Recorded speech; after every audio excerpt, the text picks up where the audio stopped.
No need for modesty. You are Dr. Jonathan Reed, a surgeon of some caliber and renown, if I'm not mistaken. You are correct, sir. I knew it! I had my suspicions. But when you took the blood sample from the corpse of poor William, I was certain. Dr. Reed. Marvelous.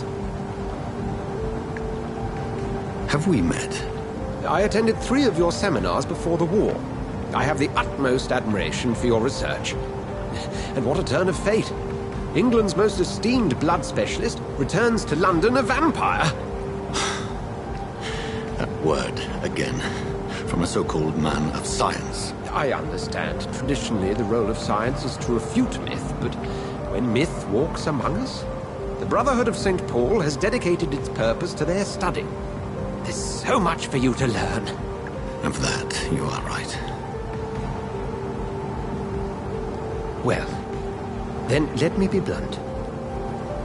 Join my staff at Pembroke Hospital. As a physician. I suspect you'll not find a better post of employment to contemplate your predicament. This is sudden.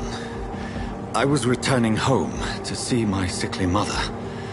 But alas, that was before contracting this affliction.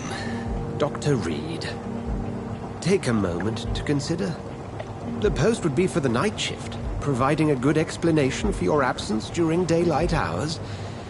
You'll be adequately reimbursed, and have a place to hide. I even had the forethought to bring some clean clothes. So, what do you say? It seems I have little choice, but yours is a generous offer, so I thank you. Brilliant! Oh, Jonathan, this is one for the book, and the beginning of a beautiful friendship.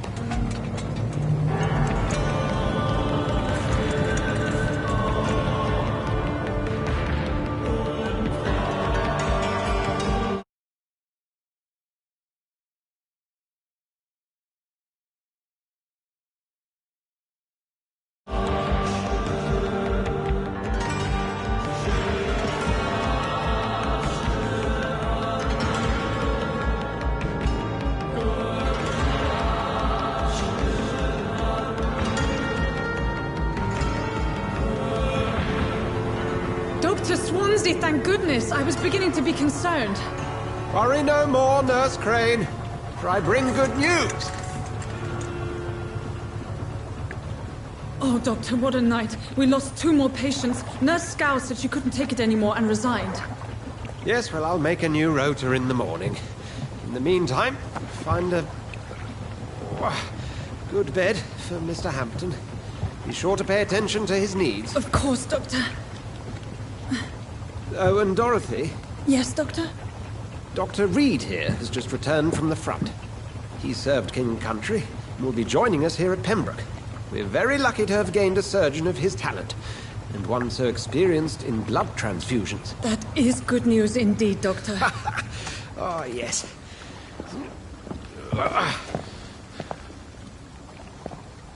Here at Pembroke, it's not what we have, but what we haven't.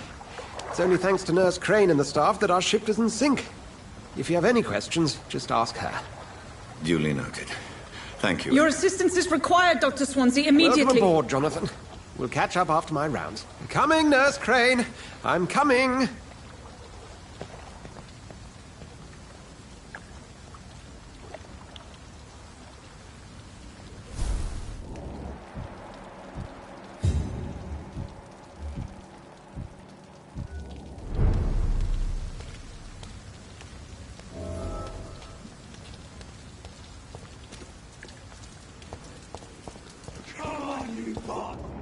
You can do better than that. Nah, it's my turn.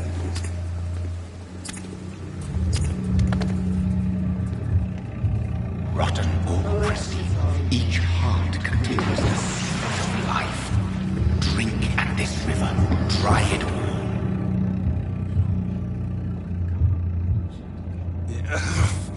Oh, come on, you bastard. I won't bite. Sir, please. You've lost too much blood. Calm yourself. You think I didn't notice? Stop your staring and get me to an hospital, you arse!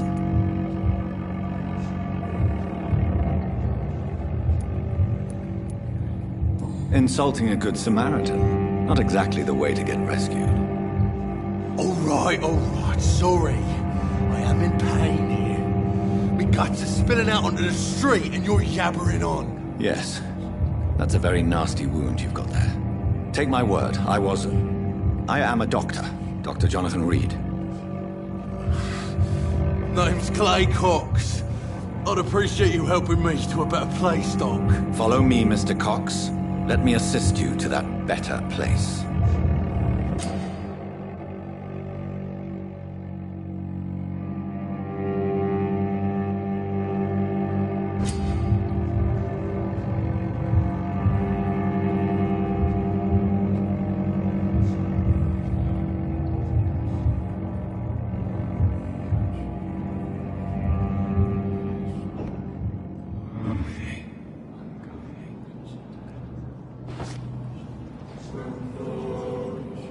Bring this fading light into the shadows. Dance with him the dance of life and death.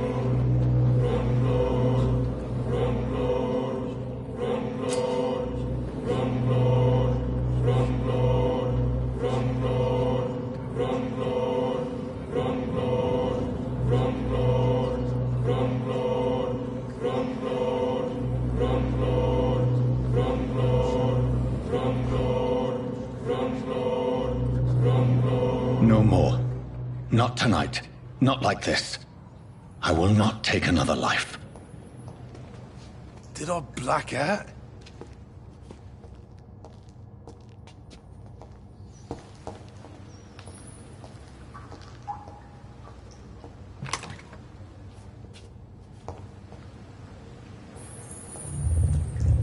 It is wise for the huntsman to sometimes let his prey go. But no famished hunter can run for long.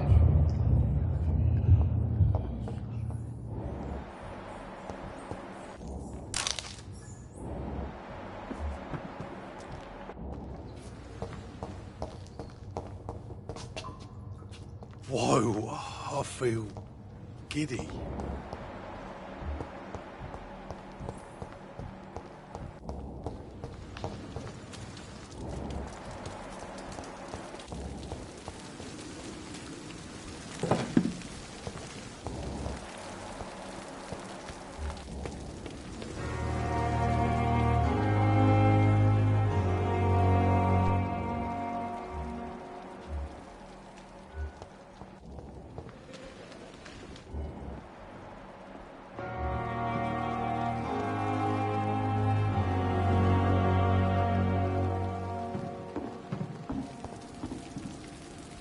Doctor, where have you been? I've little time to play hide and seek with new staff members, no matter how illustrious they may be.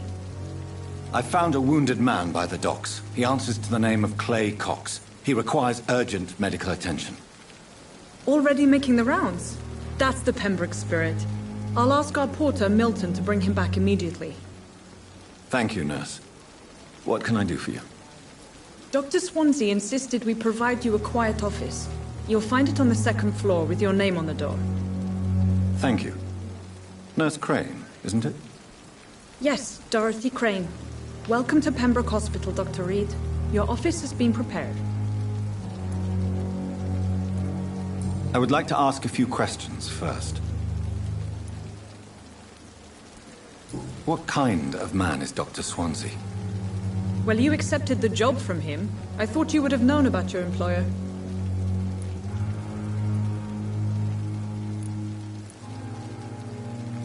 It's right to assume Dr. Swansea knows far more about me than I do about him.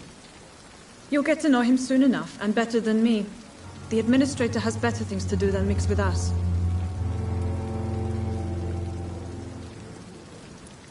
Apologies, I've only just met him the once. This is sudden. I've only just returned to England. Dr. Swansea is a brilliant surgeon and the most compassionate physician.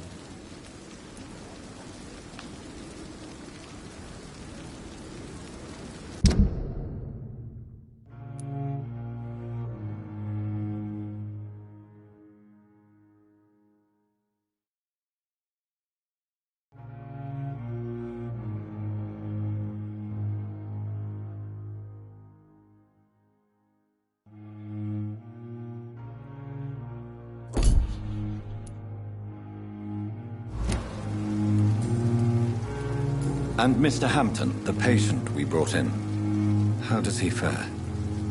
I gave him a sedative to help him sleep. Poor thing was in quite a state of shock. If you could point me in the direction of my room again, nurse. Second floor of the hospital, left after the stairs. It's the last vacant office at the end of the corridor. Thank you, Nurse Crane.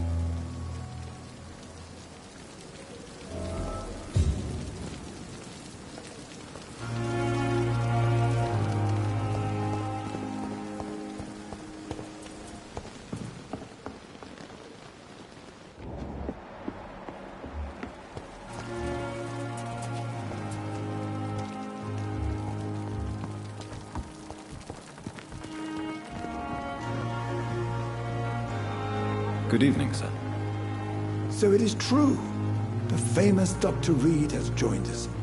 I can't think of any better news during these terrible times. Do we know each other? Actually, yes. We met once before, at the Rockefeller University in New York. Dr. Tippett, yes, I remember. I was assisting Professor Carell in his research about coronary bypasses. He had nothing but praise for you. He was also very confident about your future. And look at you now. Eminent surgeon and blood transfusion specialist.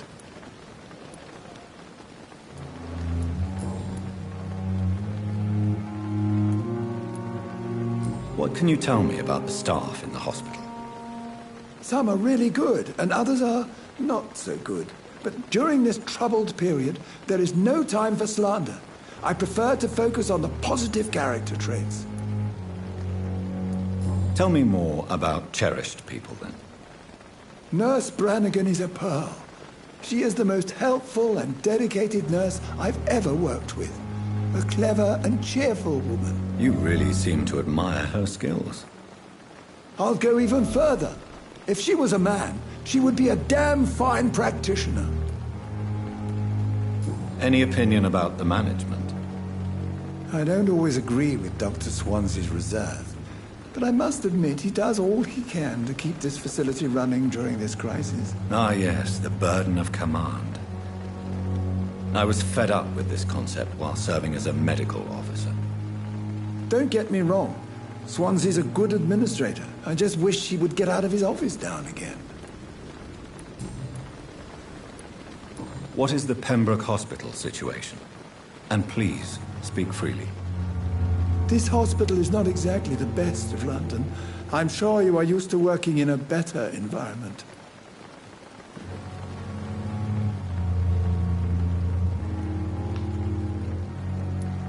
It's more than enough. In any case, the personnel of a hospital are much more important to me than the building. Don't be misled by appearances, Dr. Reed. This hospital does not lack talented people. It just lacks hope.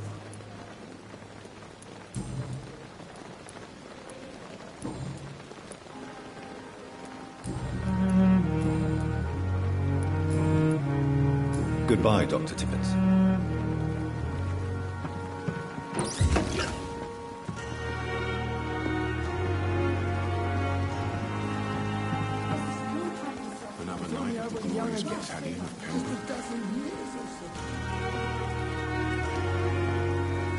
Good evening, sir. I'm Dr. Jonathan Reed. I'm new here. I've already heard about you, Dr. Reed. I'm Milton Hooks, the ambulance driver for this shithole of a hospital. That's quite a blunt introduction, Mr. Hooks. You can call me Milton. I like to speak my mind, Dr. Reed. Perk of the job. Don't judge me, and I won't judge you. I'm not sure I understand what you're talking about. Well, I'm no doctor, but I'm pretty sure a gun can't be used as a surgical instrument. You have a keen eye. I learned to shoot during the war, and have carried one ever since. Old habits die hard. No need to explain, Dr. Reed. And if you ever need a better gun, remember, I may have something for you.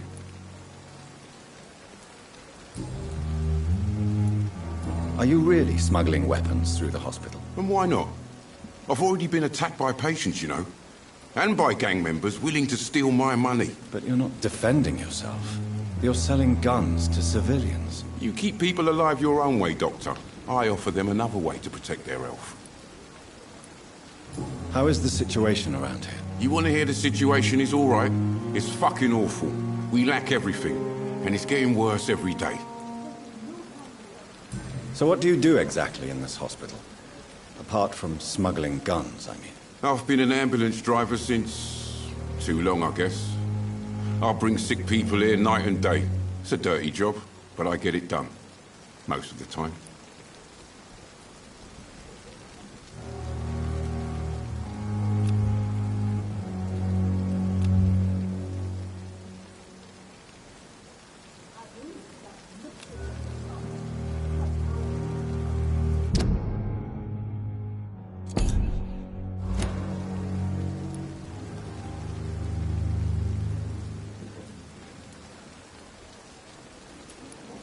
It sounds like things have been a bit rough recently. What's happened? Yesterday I got attacked by the patient I was bringing here. I escaped through the hospital's garden, but I lost my wallet when I was running. You left an infected patient outside the hospital? That's incredibly dangerous. Go there yourself if you want, but be careful, Doctor. I'd rather not bring your dead body back. Since you're on the front line, how is the sanitary situation in this vicinity? It's a complete disaster. It's even getting dangerous to enter some streets or buildings. Even the locals attack you.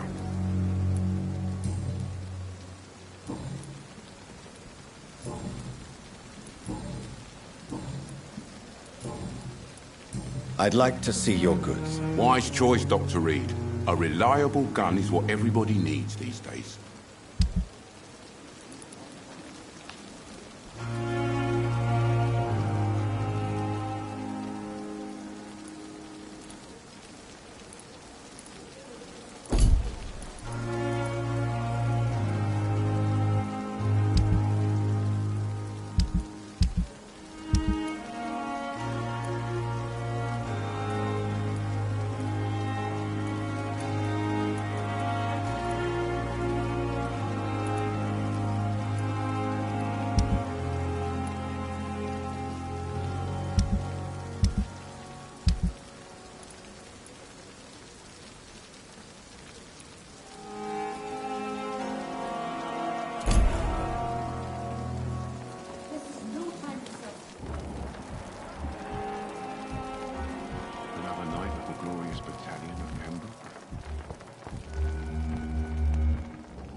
Good evening, nurse. I'm Dr. Jonathan Reed, the new surgeon here at the Pembroke. Dr. Swansea has already told us about you, sir. I'm Nurse Gwyneth Brannigan. Welcome to the Pembroke Hospital. Did he really? It's a good thing I wasn't hoping to keep a low profile. All members of staff have already read about your new blood transfusion technique. Dr. Swansea made sure of that. I see. Well, I'm a little surprised, but I suppose I'll just have to deal with this unexpected notoriety. You must know, blood transfusions are Dr. Swansea's primary subject of research. He is convinced it is the future.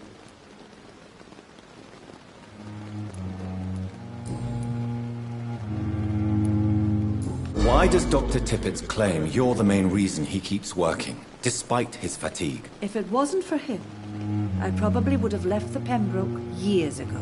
Dr. Tippett does not think of you as just a nurse anymore, does he? If you're suggesting he's not taking my gender into consideration when it comes to medical practice and knowledge, I really hope he doesn't.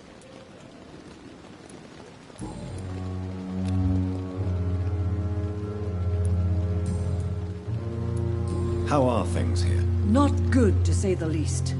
We're struggling against an invisible enemy, more lethal than any bullet from a gun. It's hard, Doctor.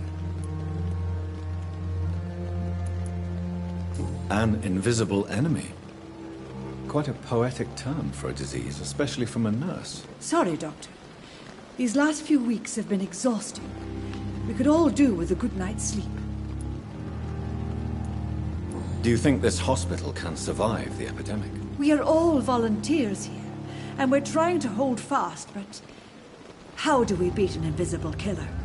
Some nurses have already resigned. I'm not familiar with all the staff yet. Perhaps you could help me. Brilliant professionals, Most of them. Dr. Swansea has a gift for recruiting talent. Most of them.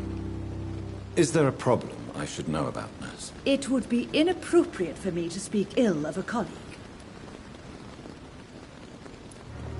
Is there anyone that stands out? Well, I have never met someone as dedicated as Dr. Tippett's. He should be a standard for us all here. If only he were younger. Why should his age be a problem? I guess it's fair to say he's always pushing himself to the limits. He just doesn't know when to stop and get some rest.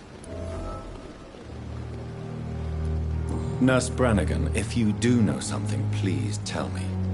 Anything you say will be held in confidence. No.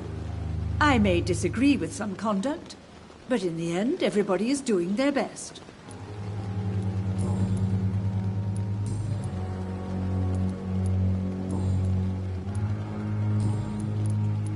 Goodbye, nurse. Call me if you need assistance.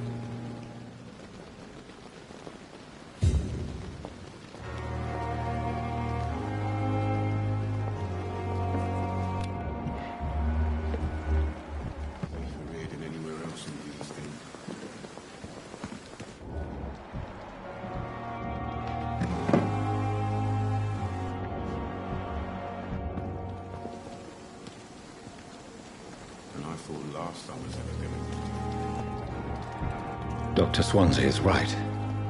This place seems perfect to conduct my research.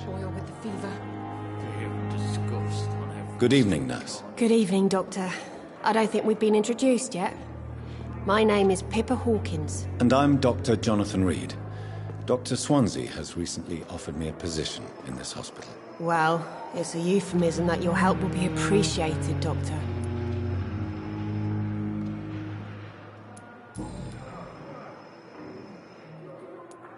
How would you describe the situation at the Pembroke Hospital? It's serious. The flu is wreaking havoc amongst the staff and patients. We are running out of everything. Nurse Hawkins, the Spanish flu won't last forever. Even the Black Plague didn't kill everyone. I wish I could believe you. But what if this epidemic was worse? What if in the end, nobody was spared? You must get a hold of yourself, nurse. Sorry, I'm exhausted. No one has any idea when this epidemic will be over.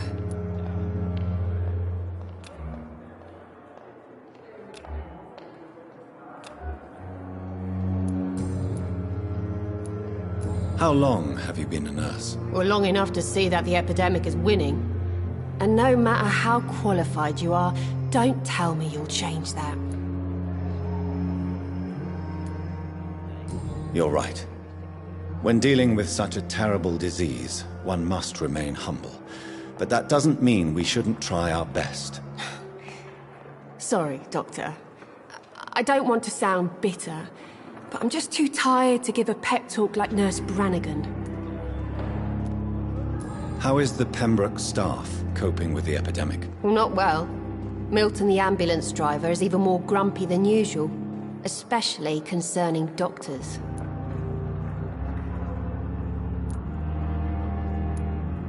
Why does Milton dislike doctors? I don't know. Just ask him. But be warned, Milton is not the chatty type.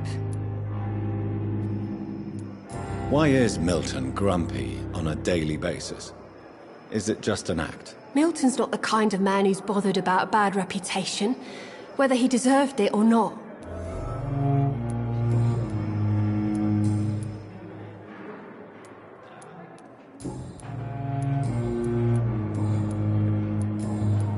Goodbye, Nurse Hawkins.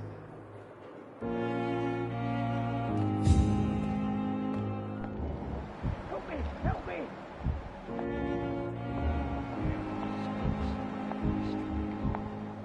Time has lost its effect on me. But the suffering continues. So many deaths. And what of my own life? Good evening, miss. I'm Dr. Reed, the new surgeon at the Pembroke Hospital.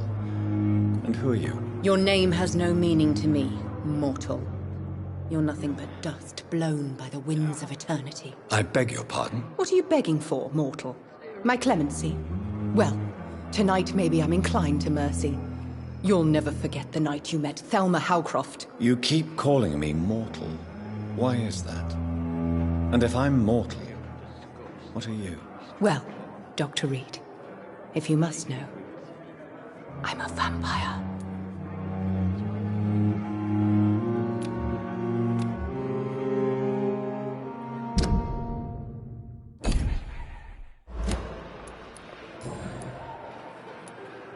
And why do you believe you're a vampire? I don't need to believe anything. It is what I am. It is what I feel within this hollow shell of flesh. Please, describe to me how you feel.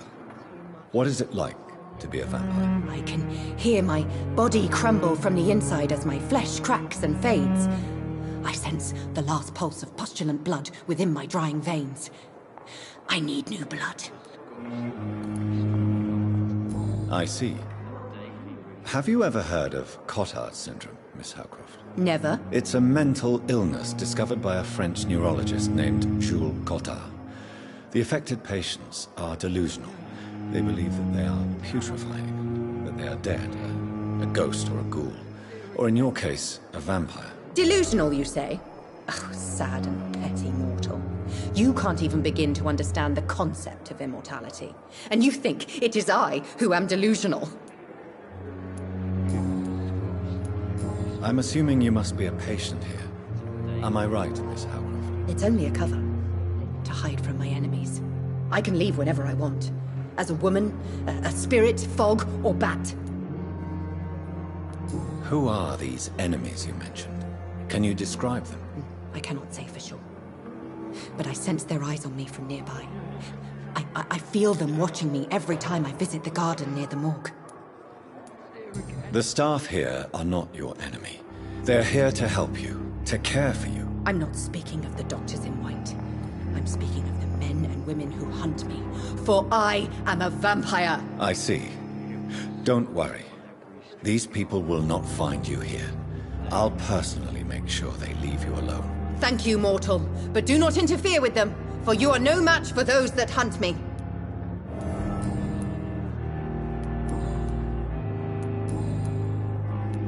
Who are you really, Miss Howcroft? I mean, apart from being a vampire. Is that not enough for you, puny mortal? What do you require? Proof of my powers? I'm curious to know who you were before becoming a vampire. It was such a long time ago, I don't remember. Centuries of unholy life can have strange effects on one's minds, you see?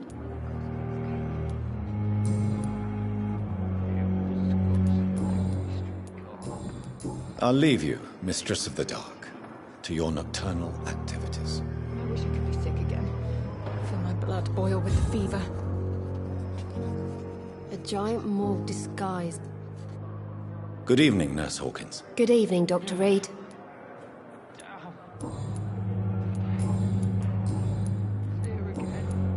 Goodbye, Nurse Hawkins.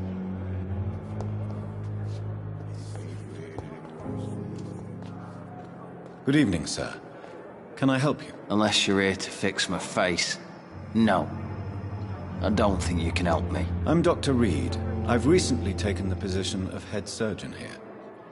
War injuries, am I right? You guessed right, Doctor.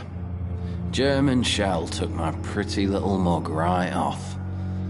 But they still call me Thomas Elwood.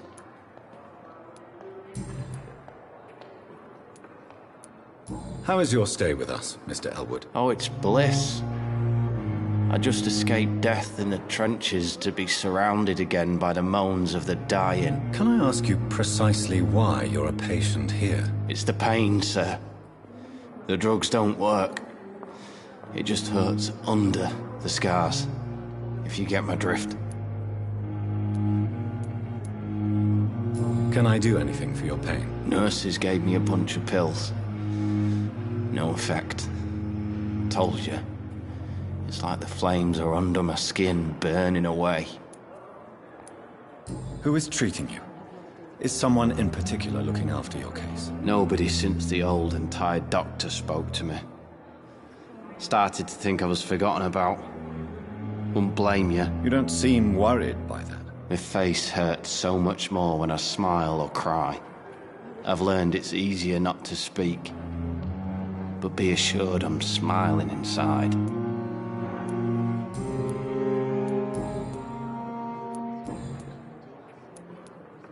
Where were you stationed, sir?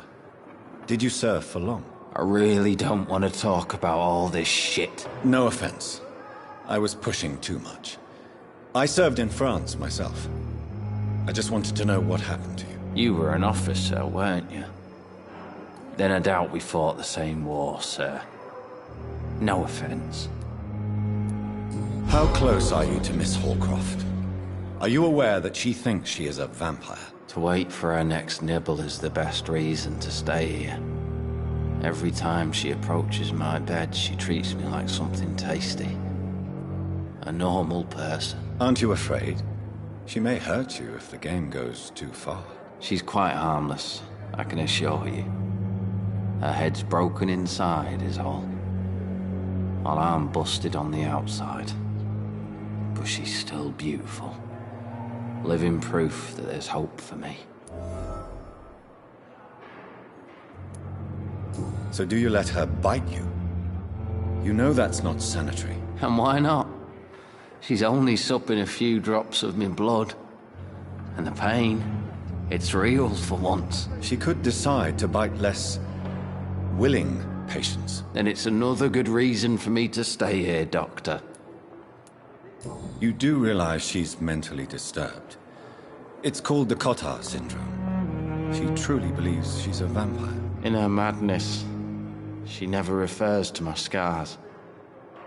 And frankly, if I could, I'd join her world. It seems much more fun than the real one.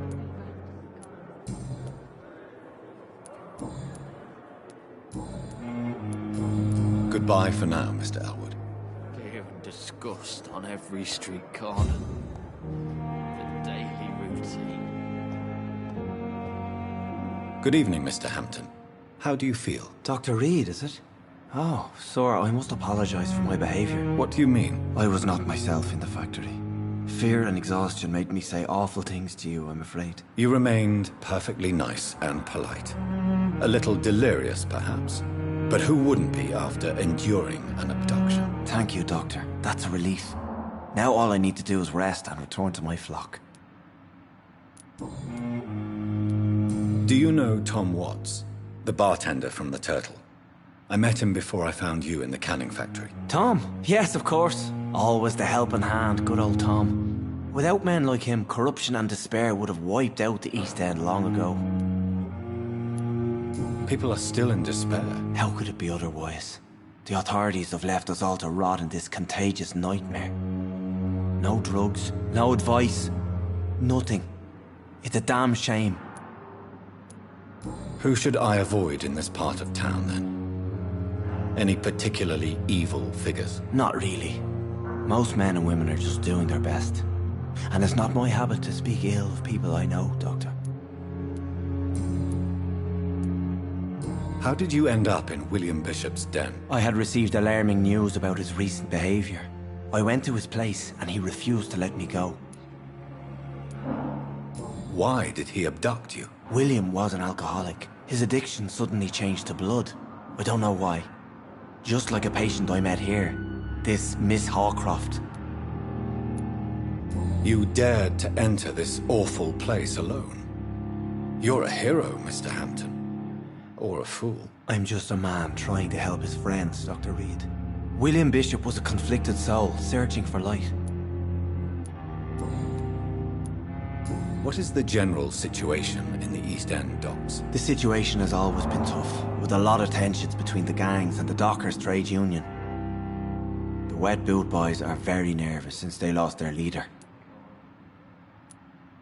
Who leads the gang now? Since Clay Cox went missing, it's his wife Edwina who runs the show, with the assistance of her minion, Booth Digby. Has the gang been threatening you? Ah, no. I've had this nickname for so long, you know, the sad saint of the East End. No one dares to bug a saint, not even criminals.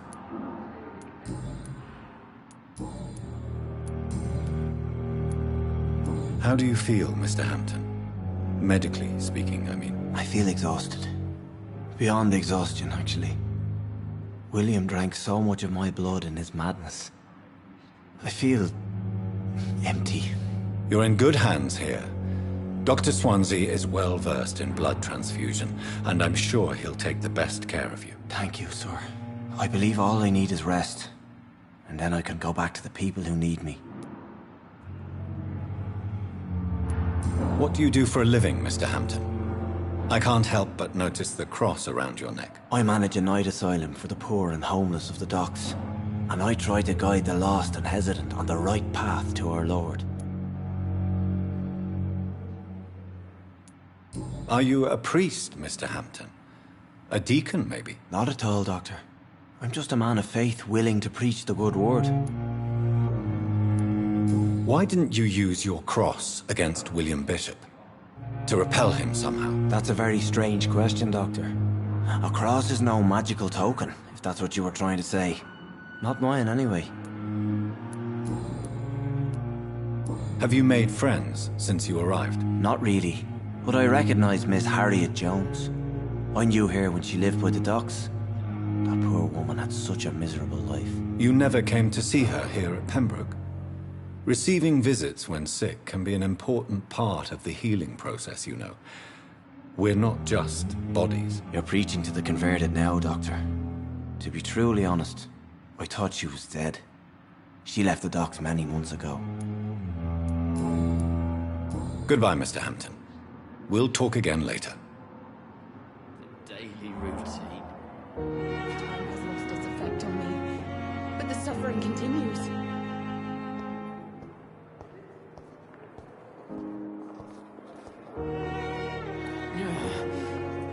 Damn. The pain. It's here again.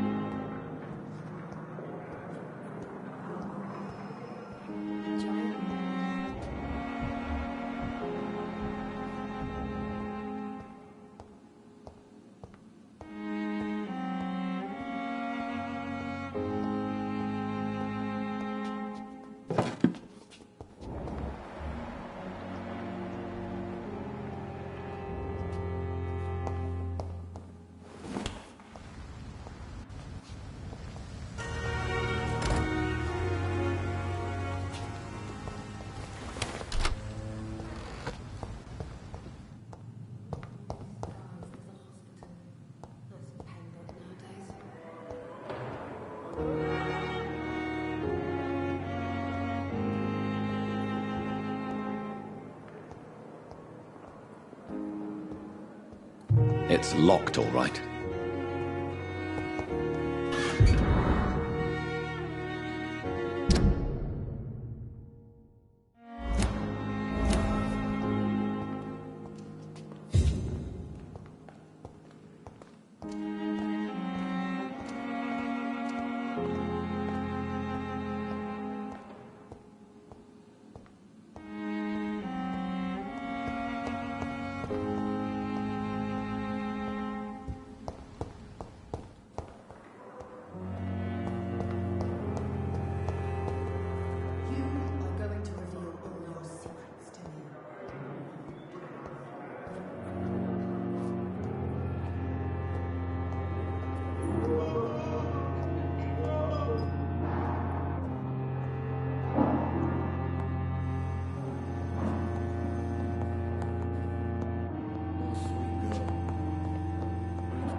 Good evening, sir.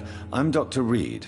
I believe we're going to be colleagues. Reed? Yes, I've been informed about your arrival. I'm Waverly Ackroyd. Welcome aboard, I suppose. Does my arrival inconvenience you in some way, Dr. Ackroyd? Let us just say that I don't particularly share Dr. Swansea's enthusiasm for hiring you. What we need here are reliable professionals, not overrated dabblers.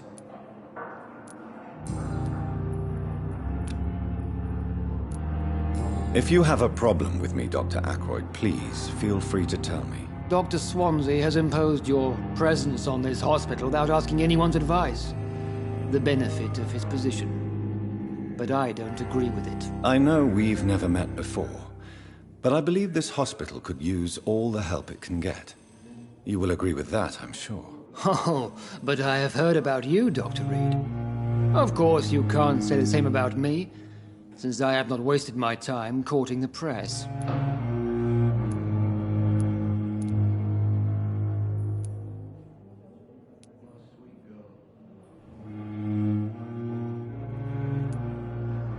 There is no need for such animosity between us. Don't you think the epidemic is already enough to deal with? That is one point we could agree on. And that is precisely why I want to be sure that you will be of help to this hospital, instead of a burden.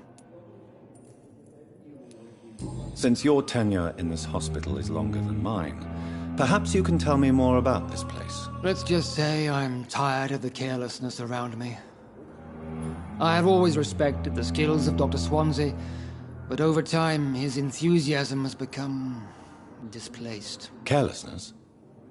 Exactly what are you talking about? We're here to save lives. The people who trust us are not volunteering for experimentation. They're here to be healed. I don't intend to run any radical experiments, Doctor. Even if I, as any good practitioner should, express an interest in pushing the boundaries of medical research. Modern medical methods were created through audacity and ego. But there are rules in our line of work, and they're here to protect our patients.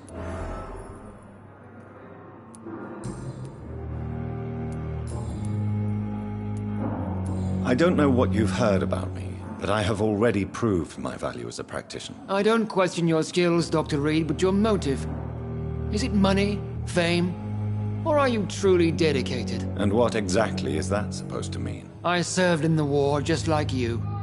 But unlike you, I did not use the wounded to play the modern sorcerer. Be careful what you insinuate, Dr. Aykroyd. I only want you to admit you used those men to improve your theories.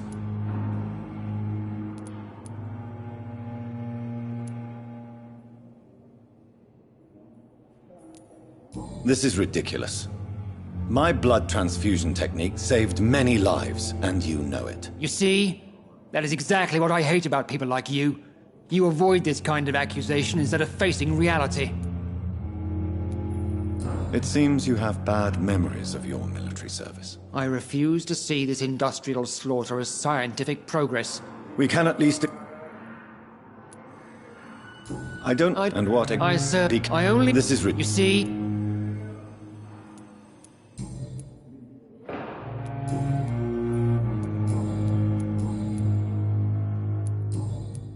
Thank you for your time.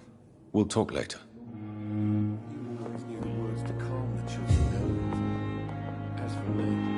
What can I do for you, Doctor? What kind of... Well, you...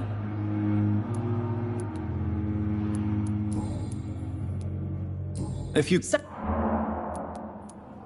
I get... Thank you, Nurse Crane.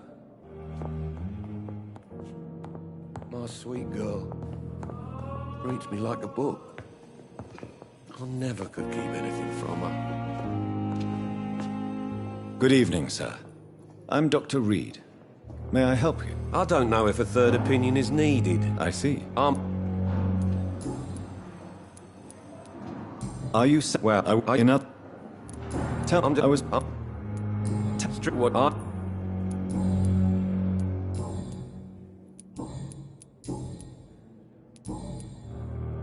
Goodbye for now, Mr. Fiddick. I'll see you later.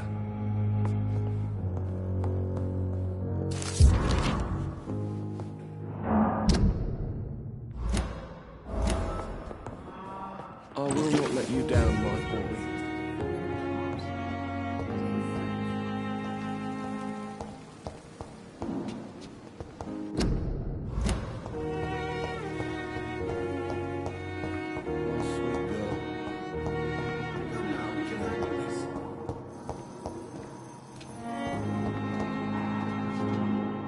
Good evening, Doctor.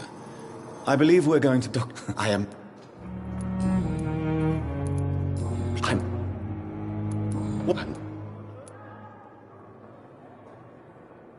It's always a pleasure to share scientific... This epidemic may be the century's most terrible disaster, but I'm convinced that we, as doctors, are the only ones able to defeat... I'd rather not talk about it. As long as you're cautious. You're not the first one to warn me. What can you tell me about the Pembroke? Well, it has always been an honor to work with Dr. Swansea. But with your arrival, I can't think of a better opportunity to learn about blood transfusion. Do you need help with anything in particular? Well, yes, maybe. I'm waiting for a batch of products I ordered for my personal research, yet my supplier seems to have vanished. Do you want me to play the errand boy for you? Oh no, Dr. Reed. But if you went personally to his shop, what with your reputation and all, he wouldn't dare to refuse the products I need. I see. Well, give me the address, for I may pass by if I have time. You seem... Questions were true. What do you think of Dr. Ackroyd's aversion to modern medical methods? It's a shame he's so narrow-minded. Dr. Swansea taught me that science is about exploring uncharted territory. I'm convinced that's true. With the influenza and all that's going on, you should put your differences aside, don't you think? Why is it so difficult to work together? I believe that if Dr. Ackroyd had been the one to discover the transfusion process, he would be the first to recommend its use. So you believe it's just a question of jealousy and pride? Dr. Ackroyd is as proud as he is blinded by his obsolete concept of medical science.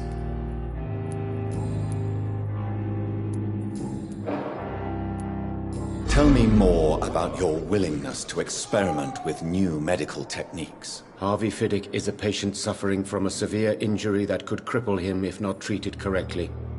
I'm convinced your blood transfusion technique could help him. What is it you really want? To save him, or to prove your point? Fair question. I want nothing but to save my patient, Dr. Reed. Especially since I know Mr. Fiddick's story.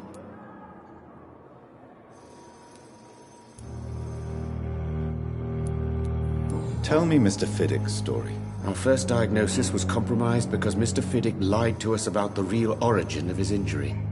He first claimed it was an accident. But why would he hide such crucial information from us? Because he is a proud father, ashamed of putting his children at risk because of his own negligence. This personal involvement could also appear to be a lack of impartiality. You must know that a good surgeon must remain neutral. I agree. But that does not excuse Dr. Ackroyd's behavior, a man who did not even take time to converse with his patient. Do you think keeping his distance was a mistake? All I know is that I'm taking care of human beings with desires, hopes, and fears. Not some biological machine comprised of blood, bones, and flesh.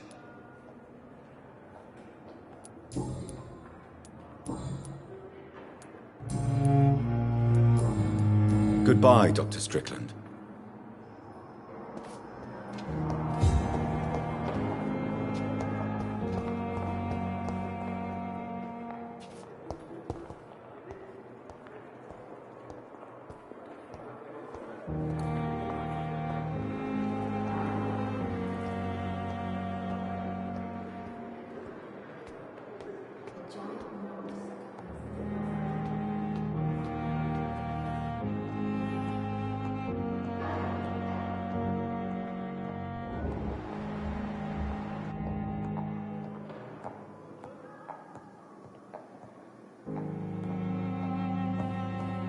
I cannot enter. Not now.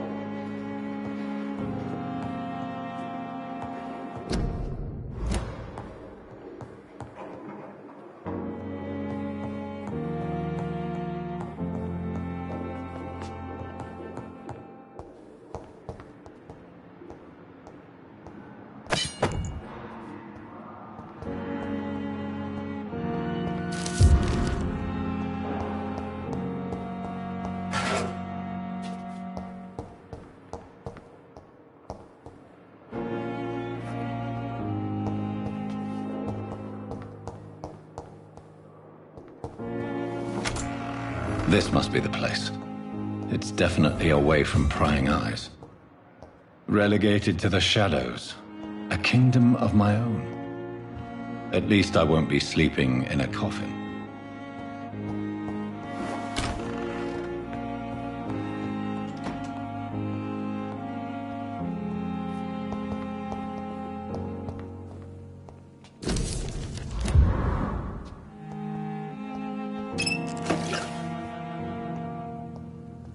The flower's dying.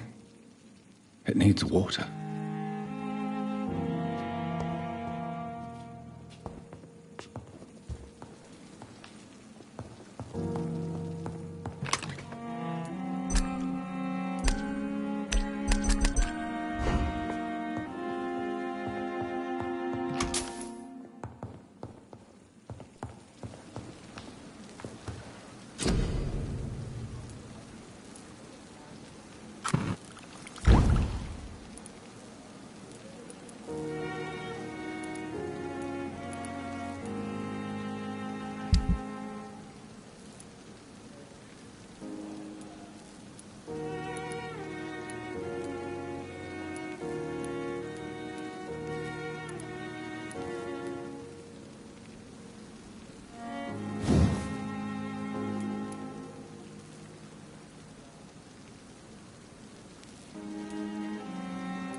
William Bishop's blood is much more unstable than human blood and shows extensive mutation. But this is not what happened to me. I must keep on searching. The sun is about to rise. I can feel it. I'll continue tomorrow night. I have so much time now.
It's locked, all right.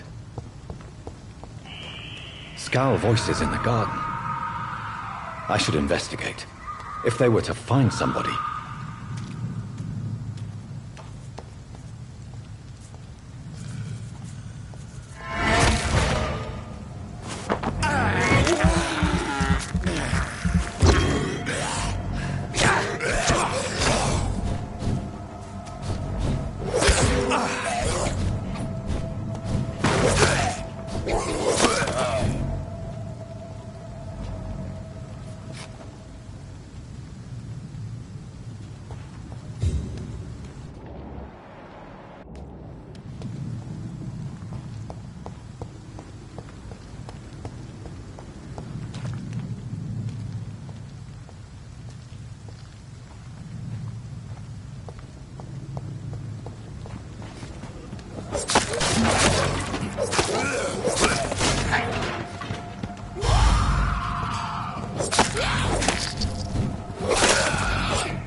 So, Mr. Hooks and Nurse Hawkins are an item. Those two have hidden their affections well.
blood boil with the fever.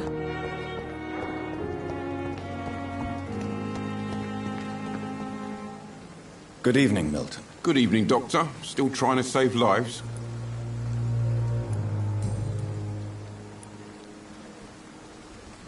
Why do you have such a mediocre reputation among your colleagues, Milton? Fuck them. Nobody knows the horrors I've seen since working here. This city was sick long before the epidemic, Dr. Reed. I know it's a difficult task, but correct me if I'm wrong. Is this not the job you are paid to do? I've seen babies left to die while their brothers were properly fed. Underage girls and boys sold to all manner of perverts. I'm sorry, I don't know what to say. Yeah, exactly. We lack words. So excuse me if I don't look on the bright side of life.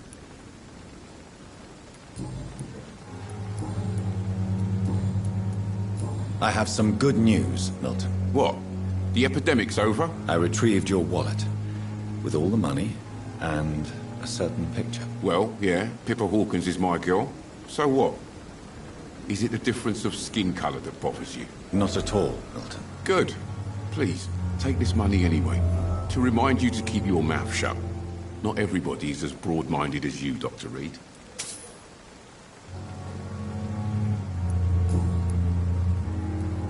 What's going on between you and Nurse Hawkins? Pippa's tired.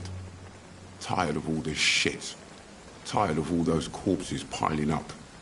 She's as depressed as I am. During the war, I witnessed a few couples, just like you, come together in difficult circumstances. It can be very damaging. Maybe you're right.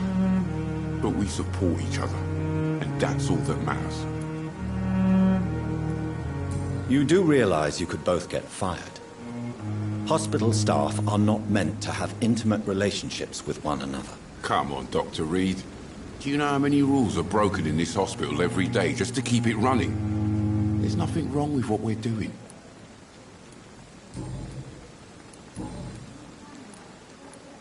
I'd like to see your goods. Wise choice, Dr. Reed. A reliable gun is what everybody needs these days.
Good evening, Nurse Brannigan. Good evening, Doctor.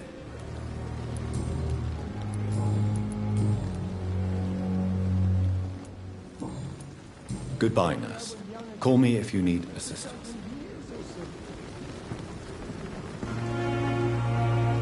Good evening, Dr. Tibbets. Dr. You're exhausting yourself, Corcoran. Maybe you should think about preserving your strength. No. We must keep on healing all those poor souls. We are the last rampart before chaos. Once more unto the breach.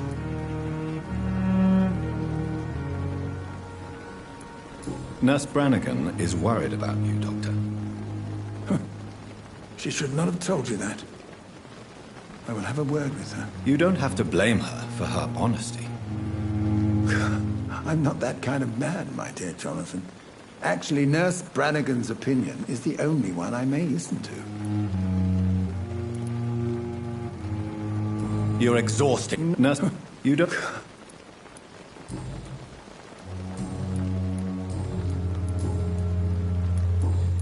Goodbye, Dr. Tippett.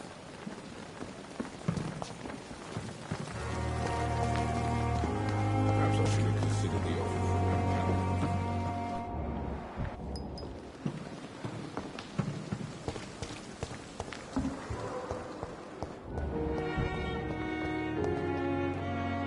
Good evening. Good evening. Pepper, I know you're very close to Milton Hooks. Yes? Milton Hooks is my man. If you want to report me for that, just feel free, Doctor. I have no intention of reporting you, Nurse Hawkins. But are you aware of the risks? The rules say I won't be allowed to work as a nurse anymore. But here at the Pembroke, we break rules all the time. Is he worth the risk? Hey, I'm no perfect woman, and Milton is not the finest bloke. But we do our best to get by.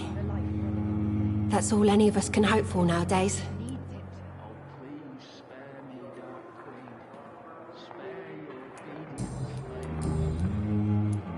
Pepper, are you sure you want to leave this hospital? To become a nurse was a little girl's dream. But in the end, I don't feel that useful. I want more. I want to make things change.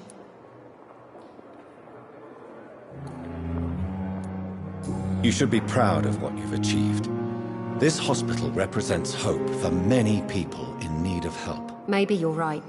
But at the moment, I feel like we're just a cemetery waiting room. What steps are you prepared to take to feel more useful? I don't know yet. My sister believes that the real fight is in the streets nowadays. Maybe she's right. Maybe this is what I must do.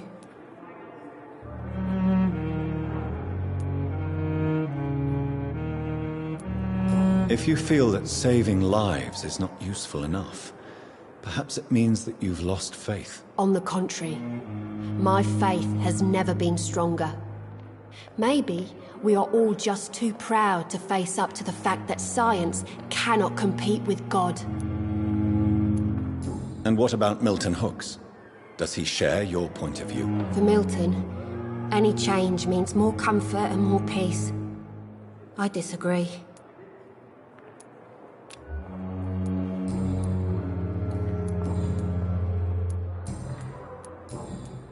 Goodbye, Nurse Hawkins.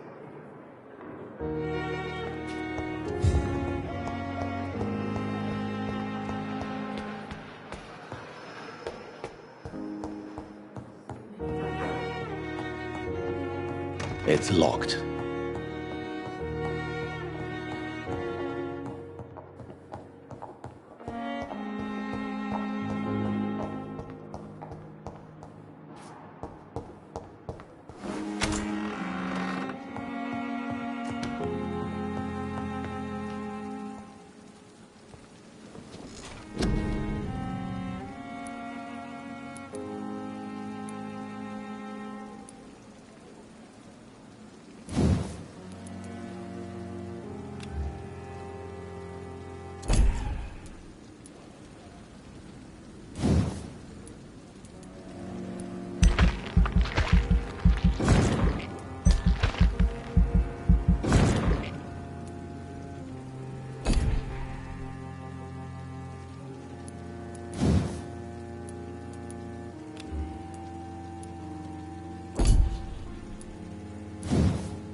If I'm to stay here until my research is complete, I'd better learn to hide my true nature from the mortals.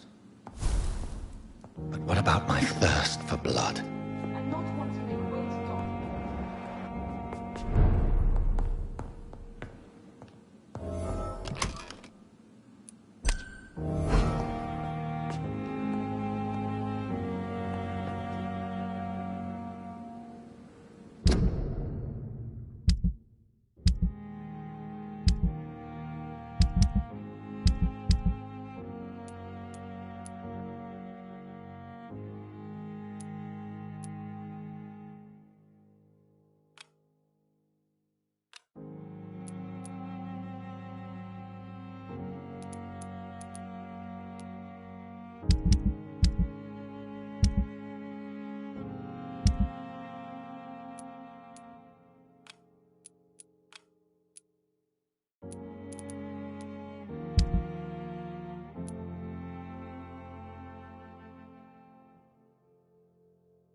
Me to collect you, Dr. Reed. Hurry up!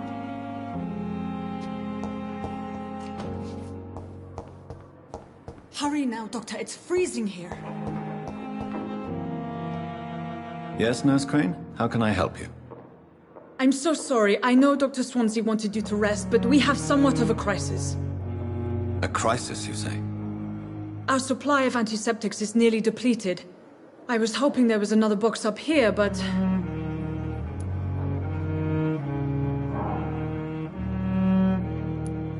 What type of hospital are you running? No, and... You have been away too long, Doctor. I may have a solution. In France, during the war, drugs shortage was a daily problem, and we had to use our wits to overcome the shortages. However do you mean? If combined correctly, certain household chemical products can be used in a pinch instead. Now, where's the hospital storeroom? The storeroom? Fat chance. This is the Pembroke. And space is luxury we don't have. Everything used to be stored in the old morgue. Perhaps I should look there first. Where is this morgue? It's the large building behind the hospital. You'll need to go in the back door because it's been sealed off for sanitary reasons. Take this key. It opens a small back entrance at the end of a narrow street. The abandoned morgue behind the hospital. A small door at the end of a narrow street. On my way then. Thank you, nurse.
Spotted! Watch out!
Crush the leech, boys!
I cannot enter.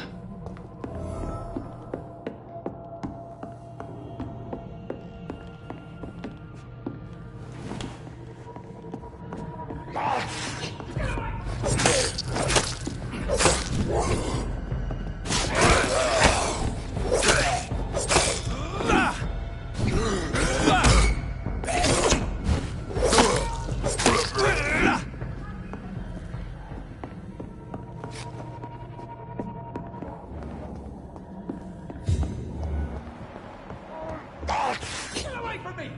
Pass me with your disgusting hands!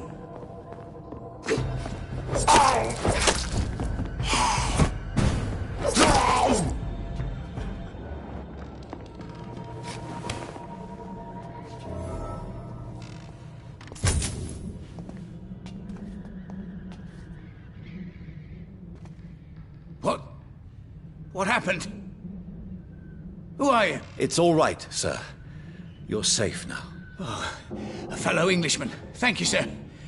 For a moment, I thought those bloody heathens had killed me. What are you doing here? This place is not safe. Yeah, it's a cesspool, but it's mine. I came to collect some overdue rent, but those who still live here have gone completely bonkers. You're very lucky to be alive. Yeah, filthy immigrants. Fucking savages, every one of them. And now with this bloody fever, they're just animals. You can find safety of sorts in Whitechapel. If you're quick and cautious, you'll be able to avoid the savages.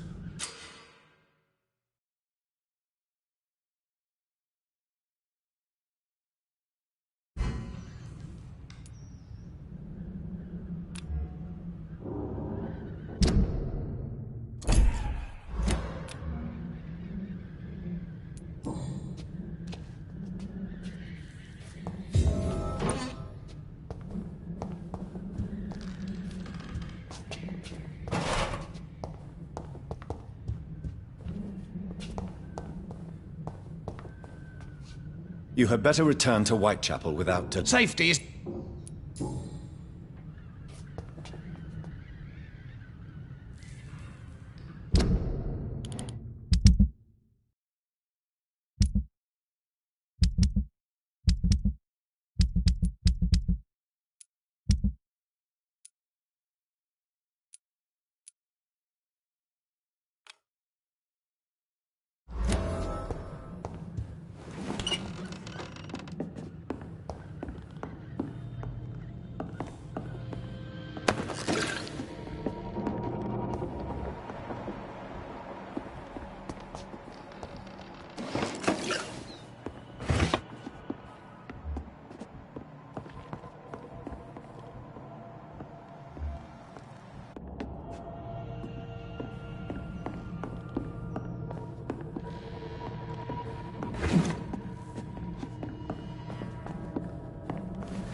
Crush the leech, boys!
See that fancy clothes?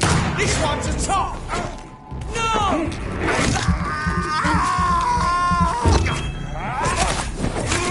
Fuck, it's fine!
It's locked, all right.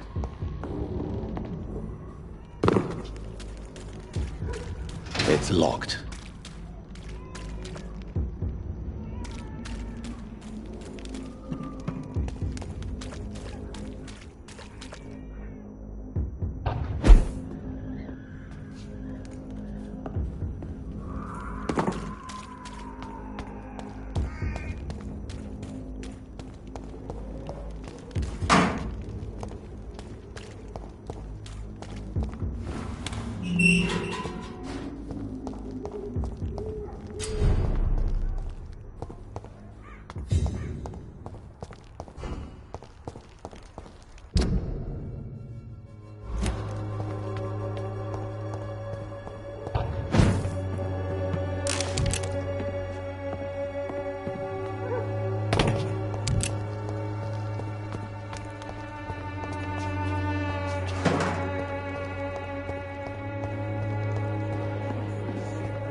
Stop it now, Albert! Stop it!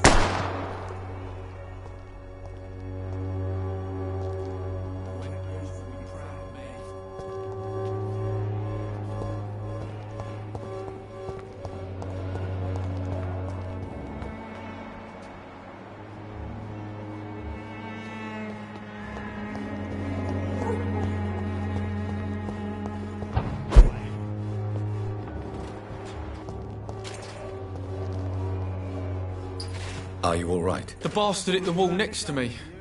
I don't even know if he meant to miss. If you've been hurt, I can help you. I'm a doctor. Name's Albert. Remember it. Now bugger off. Do you know Nurse Dorothy Crane from the Pembroke Hospital? If you know anything about her, I'd appreciate it. Never heard of her. She's pretty, I'll keep an eye out. What happened? Did you really steal that man's medication? Hey, I didn't do anything, it ain't me.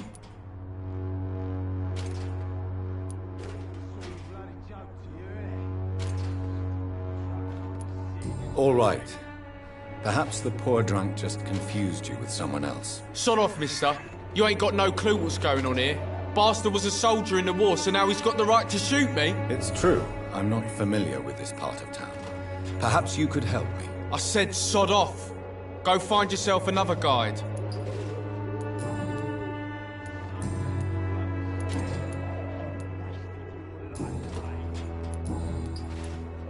I found the recruiter you were expecting. He's dead, but he carried a note. The Wet Boot Boys have accepted your application. I knew it! I told you I was tough enough. I'll be free soon.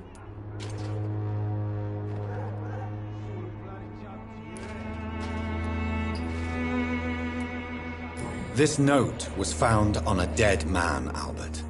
If that doesn't change your mind, then you must be ready to face the risks. You're all fancy words, none of which concern me. Go worry about someone else. I'm fine and I have a future here.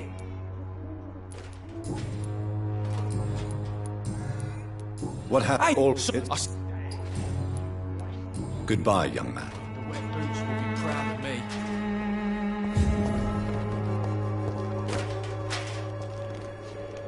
What? Shooting a boy in the middle of a street. Not the best thing to do, wouldn't you say? What? You saw what happened? Who are you? I'm Dr. Reed, and I'd like to ask you a few questions, if you promise me to set your gun aside. No. Look, I'm not a violent man. I'm Benjamin Palmer, doctor. And no one can help me. Not even you.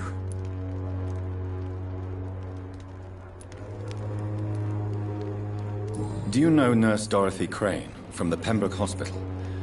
Have you heard anything? It's funny, I've been searching for her too. I need some pills. But the woman is a phantom, if you ask me. Really? And why is that? Word is she ain't real. She's a cover for some doctor who runs an illegal dispensary for migrants.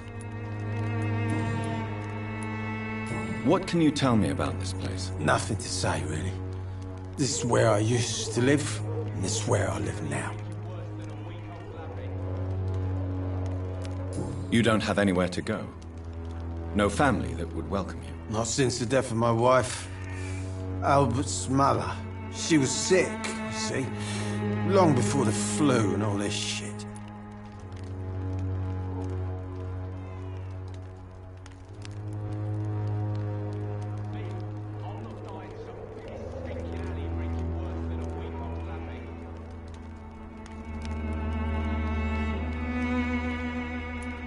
You mean you used to have a better life? Yeah, I had a wife, a home, and a job. I even used to have a name. Now I'm just Ben. Ben the Tramp. Perhaps you could focus for a moment and tell me your troubles. I'm sick, broke, and my son just stole my pills. Everything's coming up roses.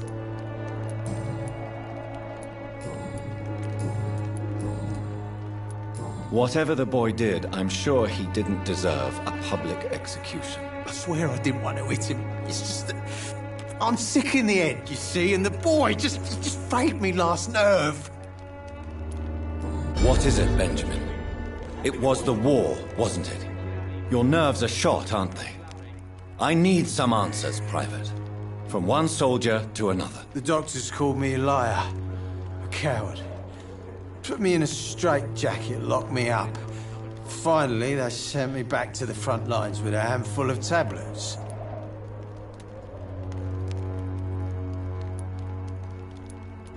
Yes. Sounds like shell shock. I've seen a few cases like yours. This is nothing you should be ashamed of, Benjamin. And it's perfectly natural in your situation. Not ashamed. I just need my pills. Peace and quiet, that's all.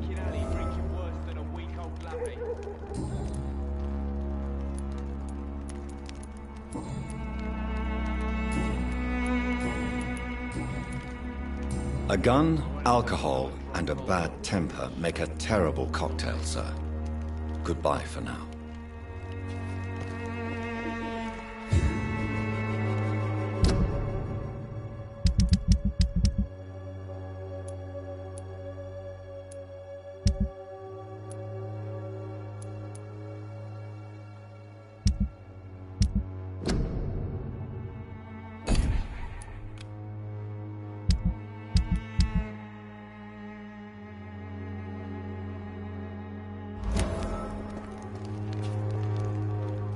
Boots will be proud of me.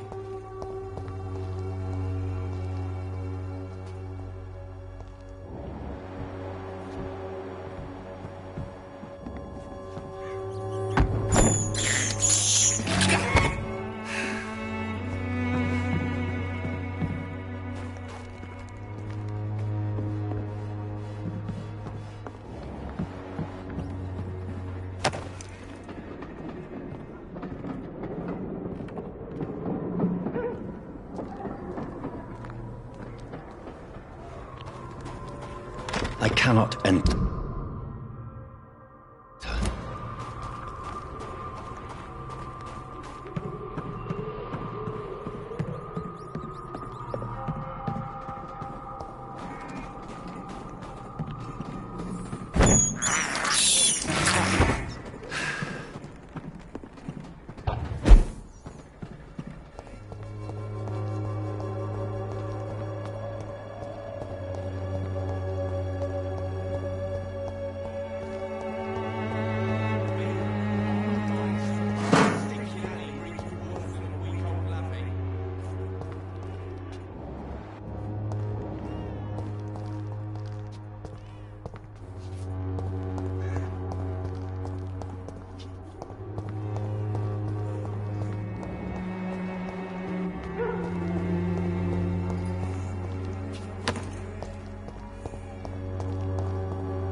Excuse me, sir.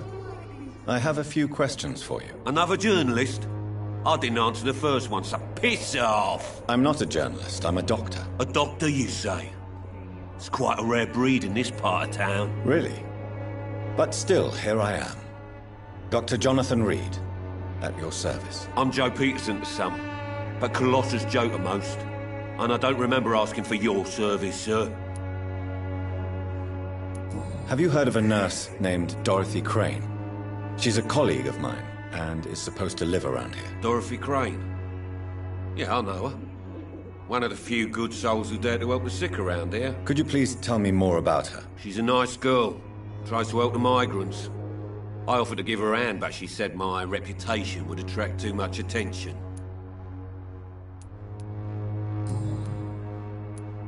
May I ask what you do around here? I do whatever I want, and sometimes even more. Now sod off. According to you, physicians are scarce in this part of town. Why is that? Not familiar with this neighborhood, are you? I guess your fancy colleagues are too afraid of being stabbed in the back. This part of town does have quite a reputation. Would you say it's justified? Totally. Look at me, for instance. I always look my opponent in the eye before knocking him out.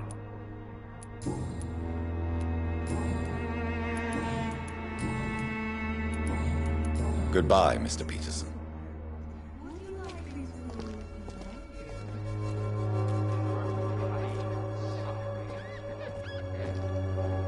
Welcome, sir.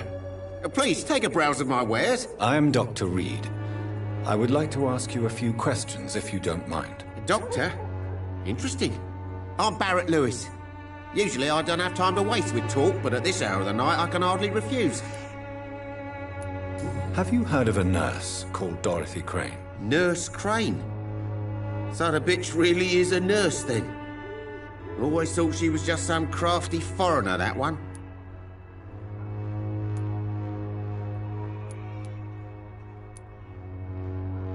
Yes, she's a nurse, and quite a good one.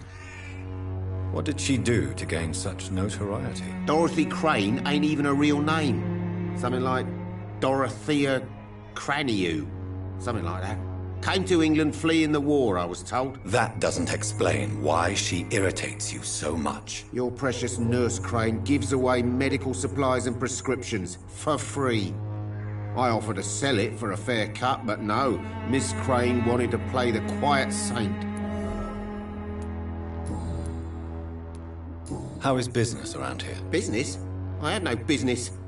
Between this racket, theft, and customers getting scared, I'm losing money every day. I see. Sounds like you blame someone in particular for your situation. It's no secret Joe Peterson spends his time harassing merchants. But with me, he's trying to put me out of business once and for all. As a merchant, you see Whitechapel every day. Have you noticed anything out of the ordinary recently? Well, you mean besides the epidemic, the war, and all the usual crap? As long as I can remember, this part of town has been a bottomless pit, and no sign of the bottom yet. Have you been hurt? No, but that's only because I ran like hell. Those men were raving lunatics, I tell you. Not even able to speak anymore, just screaming. Violence is increasing in the borough. Yeah. A few nights ago, some blokes jumped me. Came out of one of the condemned workshops. Fever. Madness. Something like that. Where did this happen? Why did you go there? In the closed workshops nearby. I worked there as an apprentice in better days. Now I only go to find trinkets or tools. Too bad I was mugged, though. There was good money in that little box of loot I lost.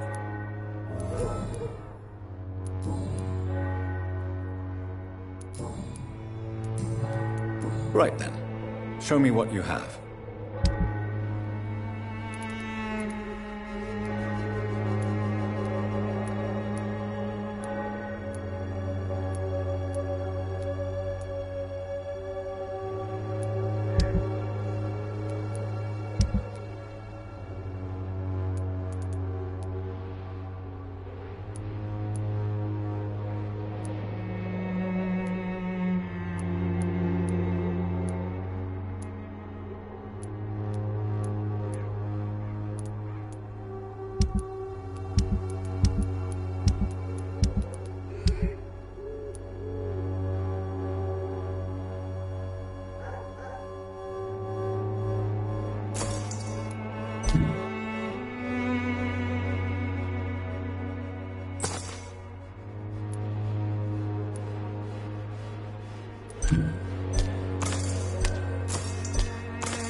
I know it's hard to believe, but this district has always been wretched.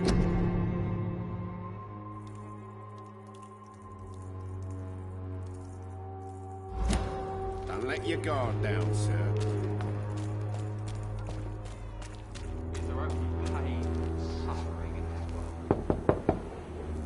Hello, young man. I'm Dr. Reed, and I would like to ask you a few questions. May I enter, please? Sorry, no, sir. My father does not like people entering our house, you see.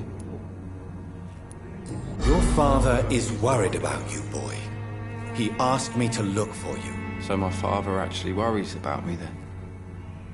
Okay then. Come on in. I'm a Harry, by the way. Is there only pain and suffering in this world?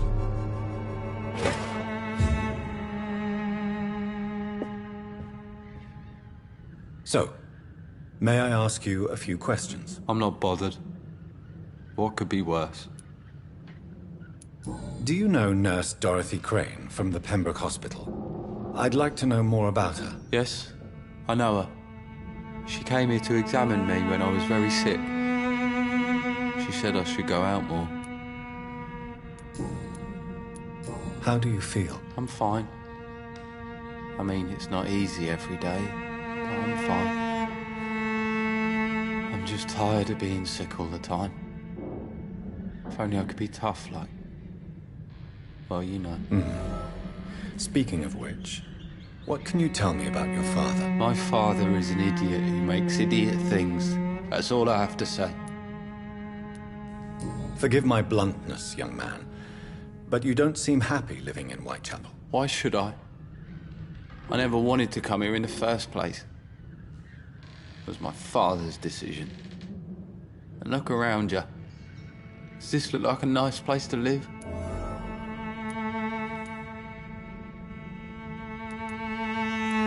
This place is awful, I agree. But does that not mean your situation can only improve? That's exactly what my father says.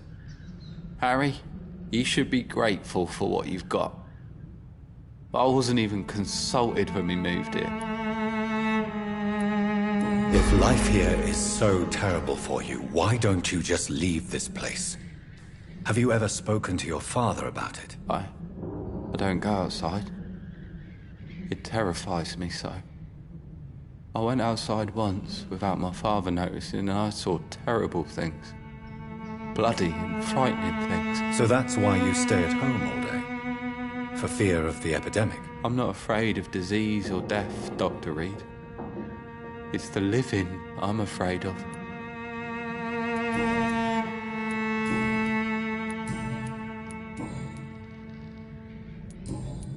Goodbye, young man. Take care of yourself. Is there only pain and suffering in this world?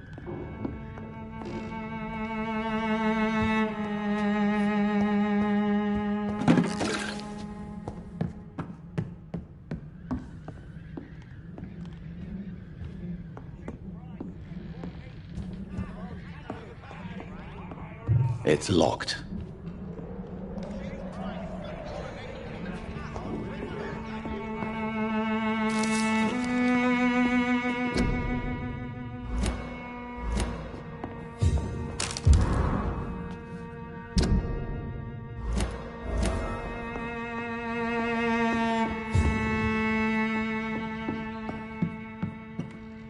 Even my dreams are soaked with gloom.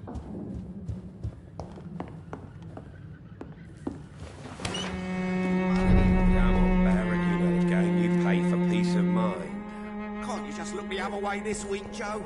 Come on, we can sort it out, right? It's not my call, Barrett. You again? What? Why do you keep... You can... Harry doesn't seem happy. I've always put my... You really... Since the... No one will ever take my son away from... Do you have any... Only one. Not to have my beloved wife by my side.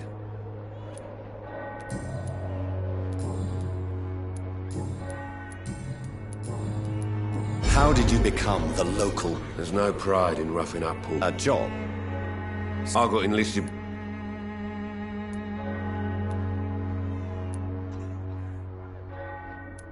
You survive at... I don't care what you think, sir. I do what I have to do. I'm not sure Mr. Lewis would agree with your... Oh, do you really think he's the poor victim here? Barrett can be as sneaky as anyone. Long ago, I even called the bastard my best friend.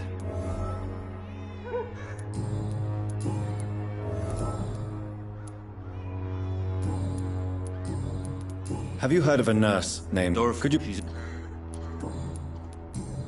Goodbye, Mr. Peters. Fancy bar. You...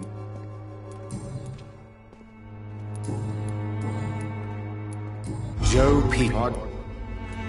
What? Colour? And that... What do you... What?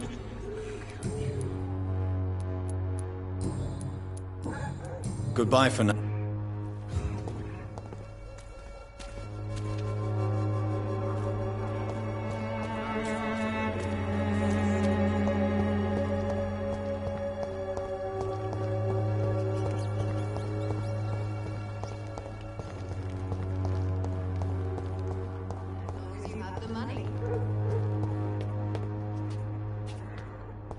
Its effectiveness has been proven by many.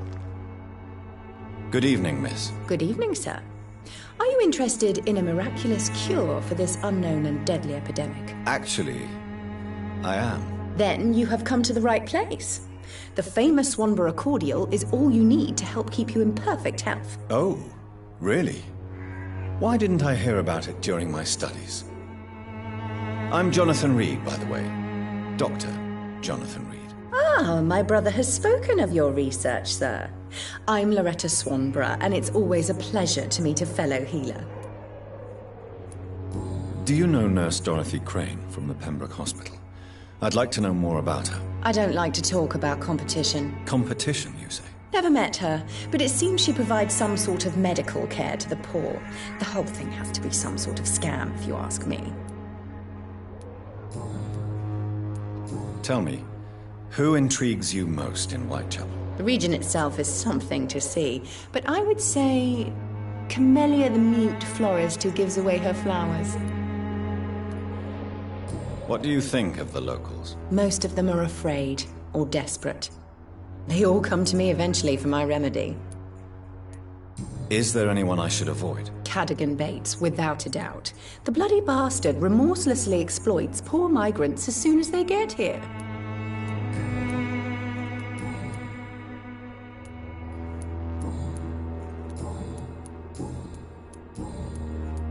I'd like to see what kind of medicine you're...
can't believe I'm doing this.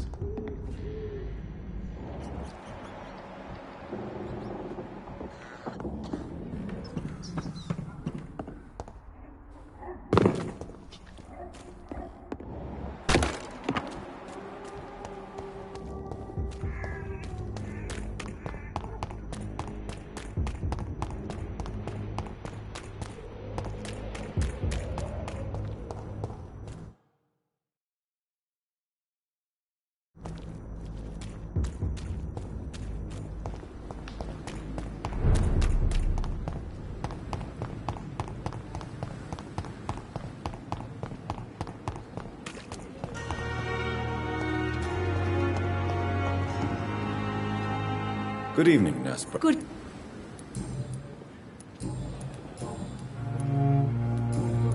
Goodbye. Good evening. Good. Goodbye. It's really pissed me off this time. It's locked.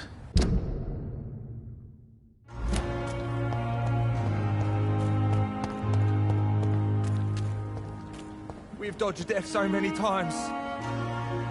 Please, sir. I need help bad. What's going on? I'm Blight, sir. Newton Blight. I've lost my mate. Can't find him anywhere. I'm Dr. Jonathan Reed from the Pembroke Hospital. Please, calm down and give me more details. Oswald and myself were both infantry, sir. We were en route for the hospital, but... well, we had a disagreement. And Oswald ran off towards the canal. How long have you been searching for him? I can't go there. Too many rats by the water. Fucking rats. Can't stand them since the war, sir. Can't stand them at all. Don't be ashamed, Mr. Blight. Many soldiers who survived the trenches suffer from musophobia. I'll see what I can do for your friend. This is a dangerous part of town. What are you doing here? We were looking for the Pembroke Hospital. We both need help. Treatment, I mean. To get some sleep. Just need to feel better, sir. What can you tell me about yourself? I'm Oswald's best friend. We served in the same regiment, sir. We've taken care of each other since we came back from the front. What can you tell me about your friend? His name is Oswald Thatcher. We survived the war together. Oswald is... nervous and quite fragile since we came back from the war. Where was your friend the last time you saw him? He went down by the canal. He didn't want to go to the hospital. I think he went to the sewers on purpose. So I couldn't go after him. I have all the information.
I cannot enter.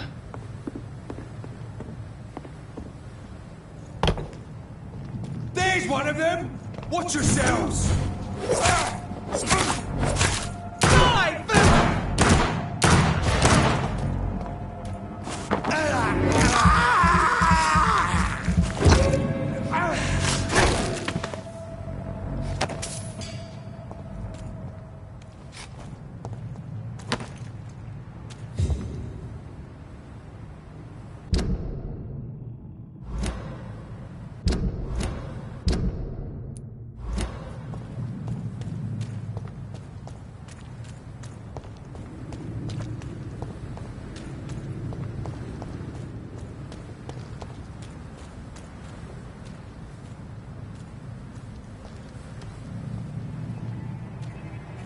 This is no place. Look at it!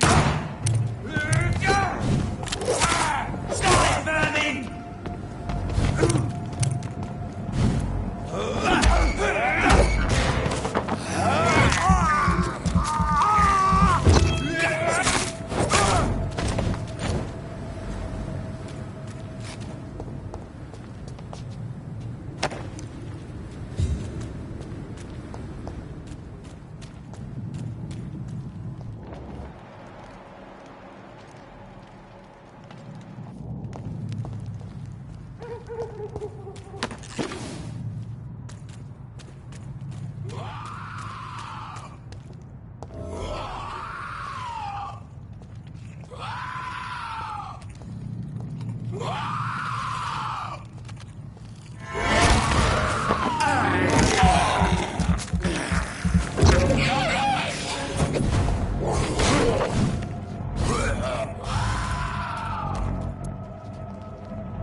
Opium is one of the main ingredients of Strickland's medication.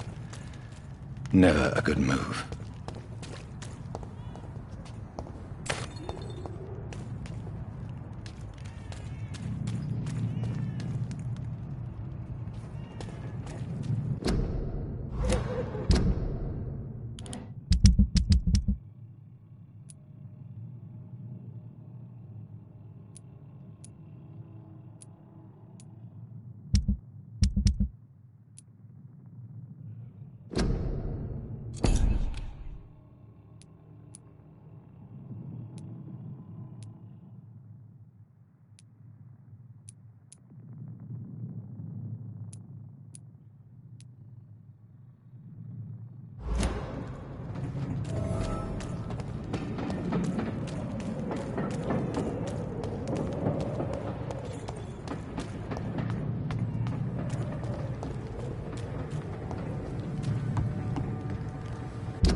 Best turn around if I were you.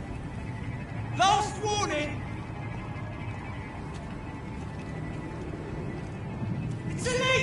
Kill it!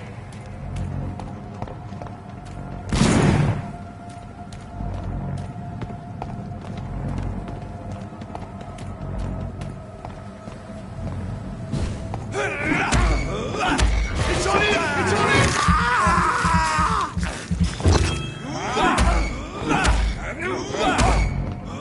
Bloody vermin! Take its head!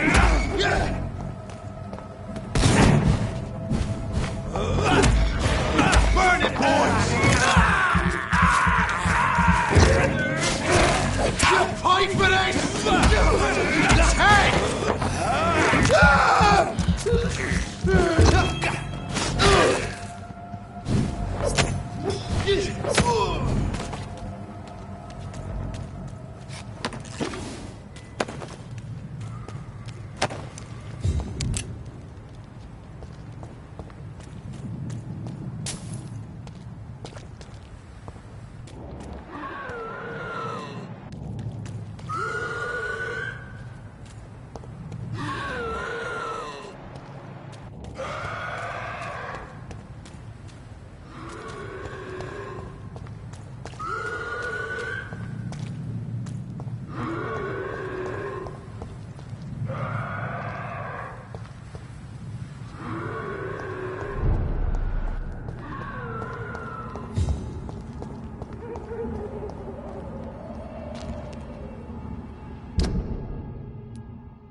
What's happening, team?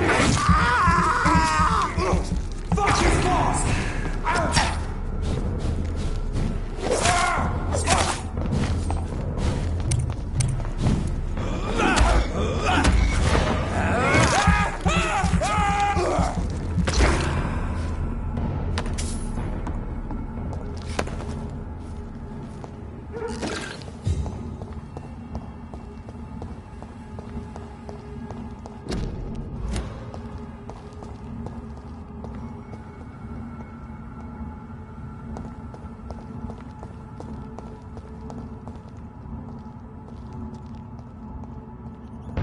I'll kill you!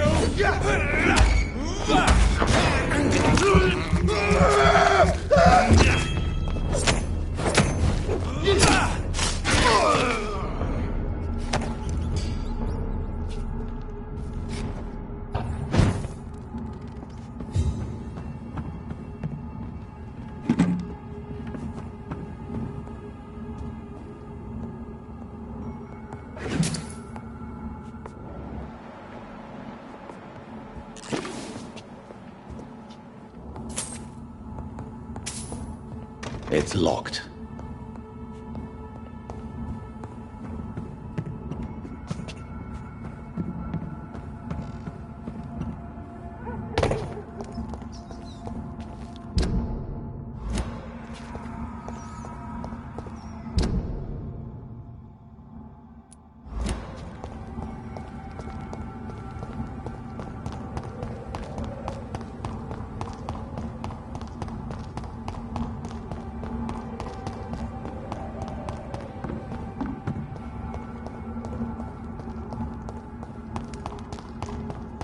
Over there! Oh, Christ! Fucking lost!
I cannot enter.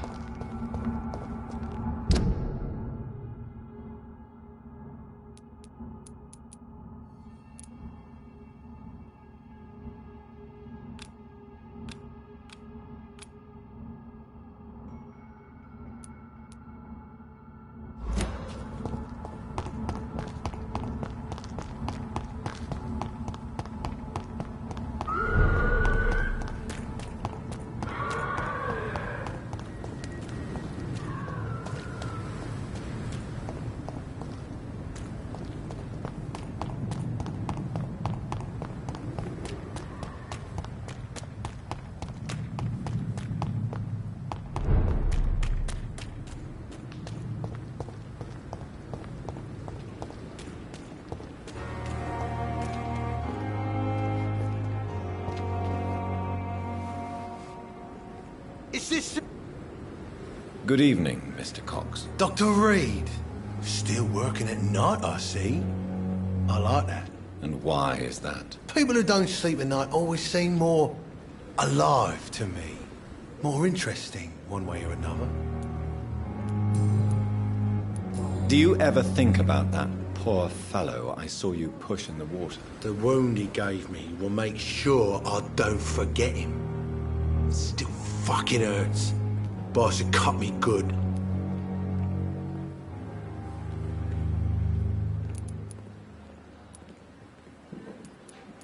That man was determined to murder you. You almost died. What a surprise. The first time I met him, he nearly shit himself. Fucking coward. I guess revenge gives you balls. What did he want? Revenge? I recently had to kill his brother. Poor arsehole thought it would be easy to return the favour.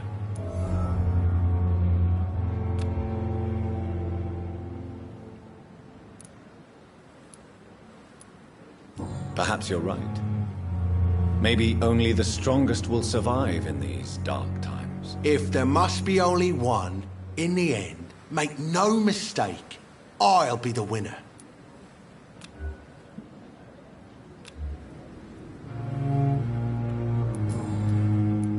How is your hospitalization going, Mr. Cox? This is a shitty place with shitty staff. As long as I'm treated all right, I'll be fine. What's wrong with the Pembroke staff? That bastard you sent to bring me here, Milton. I thought he was going to break all my bones before I reached my bed. I see. Any other smart comments? The nurses aren't too ugly.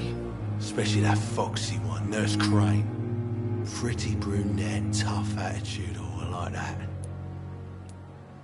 What's wrong with the hospital? Come on, Dr. Reed. The place is a dump. Smelly, sad, and dirty. But you're alive thanks to the efforts and dedication of the staff here, aren't you? What are you expecting, a medal? I thought that saving lives was just part of the job. Must be an unsatisfactory profession at this time, I'm sure.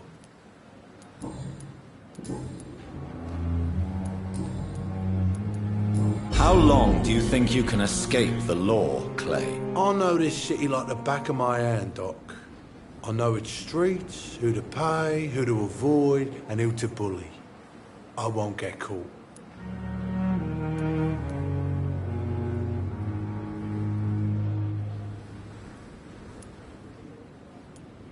We can't escape the consequences of our actions. The past catches up with us in the end. I ain't afraid of death. I don't hide who I am. I live my life honestly, which is more than I could say for most folks. And who are you, then? I'm the leader of the Wet Boot Boys. One day, I'll leave this shitty place and punch in the face all who thought I would not come back.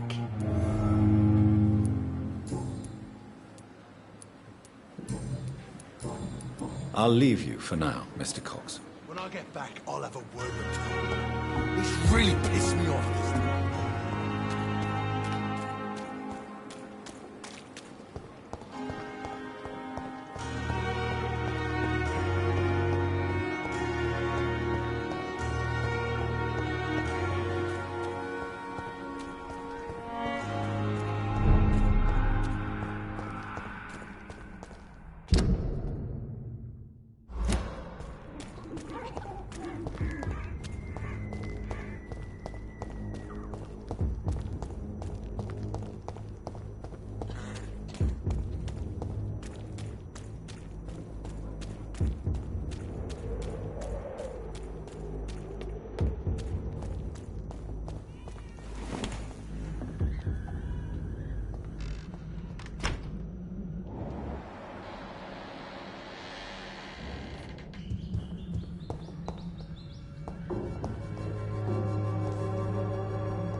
answer to all your problems. As long as you... Good evening, my dear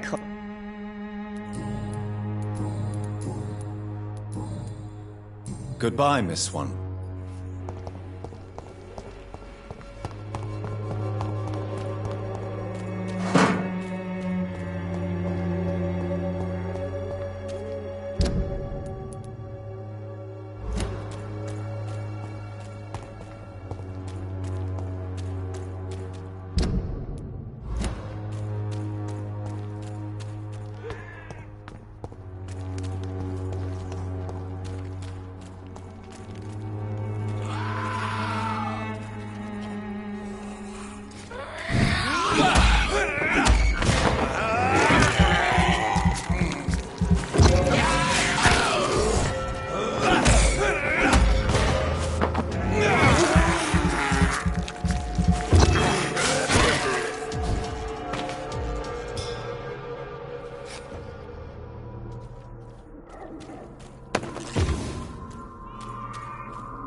Turn around, sir.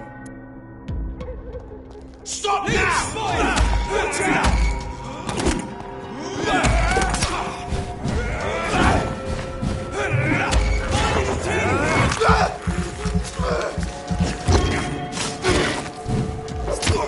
He's dead! I'll take you out for this!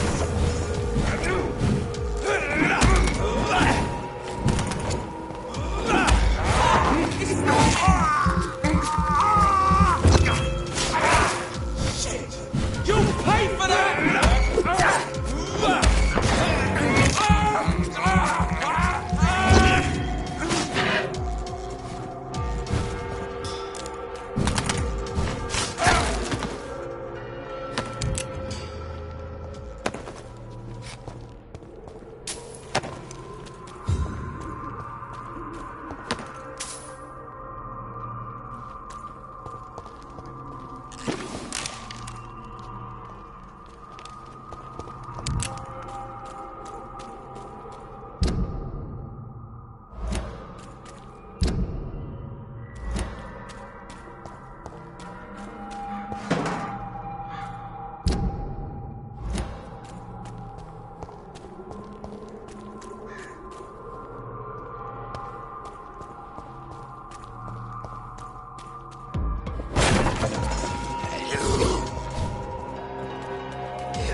This could be the box Lewis thought he lost. There's a letter inside.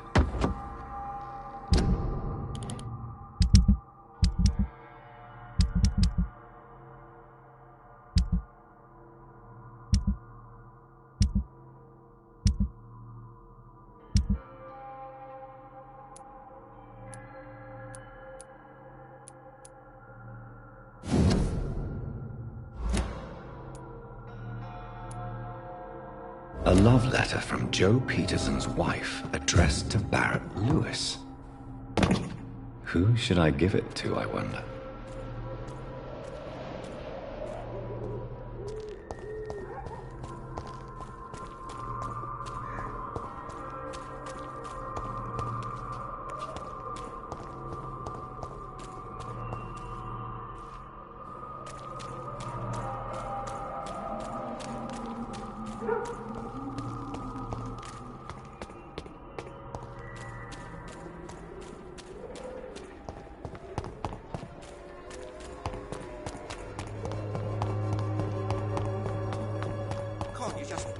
Look the other way this week, Joe.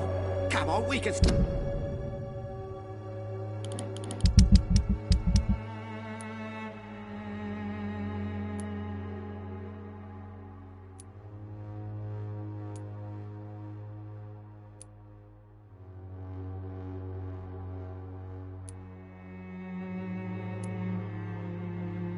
Sort it out, right? It's not my call, Barrett. You again? What do you want this time?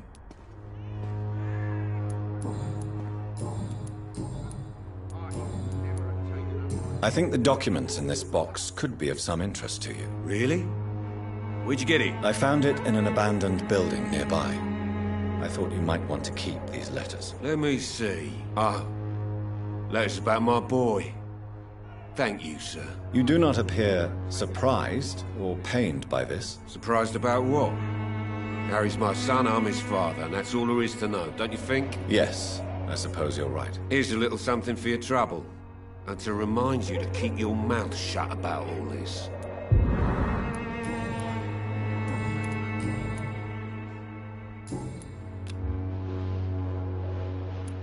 Goodbye, Mr. Peter.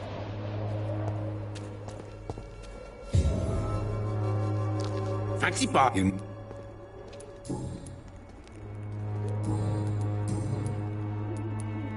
Barrett.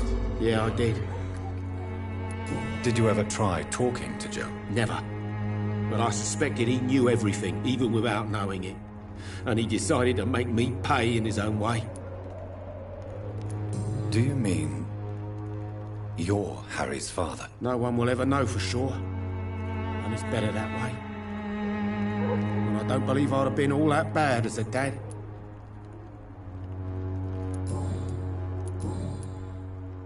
Goodbye for now, Mr. Lewis.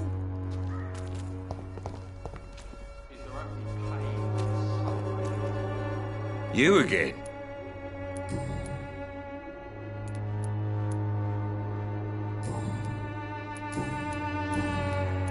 Goodbye, Mr. Peterson.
children, Ellen.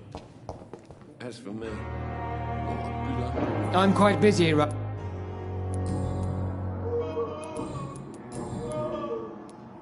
Tell me, Waverley, what do you think of Dr. Strickland's enthusiasm for his experimental research? Strickland is playing with his patients' lives for pride and glory. Now that, sir, is unethical. Are you thinking about something in particular? Harvey Fiddick needs delicate surgery. I believe we should stick to the usual procedure, but my young colleague obviously disagrees. And are you not afraid that your rivalry with Strickland may be blinding you? Rivalry? I guess you could call it that. But I will never be childish enough to let my personal feelings affect my judgment.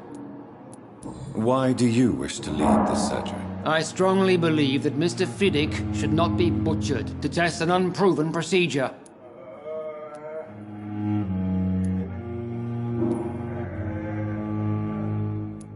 I really hope you're right about this, Dr. Aykroyd.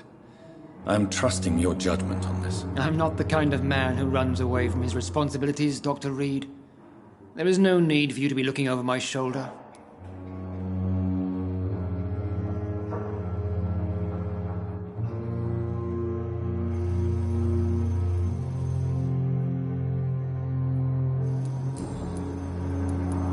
Since your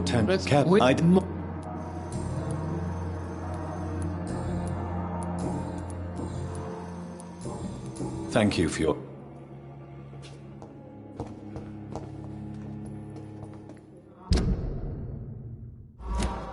resources, and we have some of the most brilliant minds in London at Pembroke. You down, my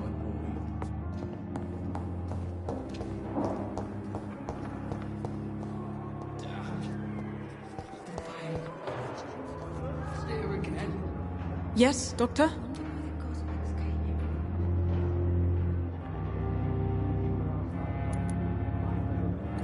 Why then do you always work the nights? Don't you ever sleep? At the Pembroke, we're always hands on deck. Your dedication to the Pembroke does you credit, Nurse Crane, but when do you sleep? We staff get our sleep when we can, Doctor. Nursing is a vocation, not the labor of a journeyman. Lack of sleep and the medical profession always ends in disaster. I've witnessed many a colleague succumb to stimulants to fight exhaustion.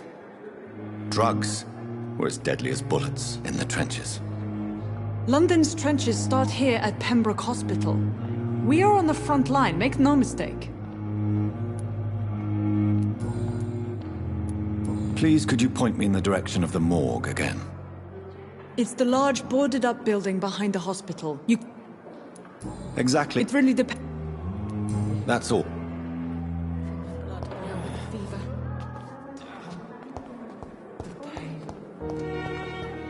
I wasted too much energy for so little result. Good evening, Miss Howcroft. How are you tonight? I need blood, Doctor. Warm, rich, vibrant blood. Tell me, Thelma, what do you really know about vampires? I saw one and he saw me. I watched him hunt and kill. I saw his terrible wounds heal as his victim died. And then I knew I was saved. You mean you actually saw a vampire? Here in London? Yes. And it has been the answer to my pain. I must drink and kill to regenerate my decaying body. I am a vampire too.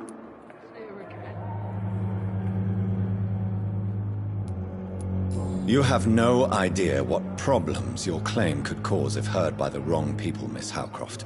You must stop this nonsense now. Why fear the truth? Strange things live in the dark, Dr. Reed.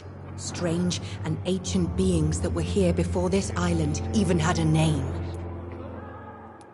Tell me, Thelma, why do you feel so attached to Mr. Elwood? Why him? I'm not sure, Doctor. I think we have a bond of some sort. We've both suffered so much. He's the only mortal I find interesting.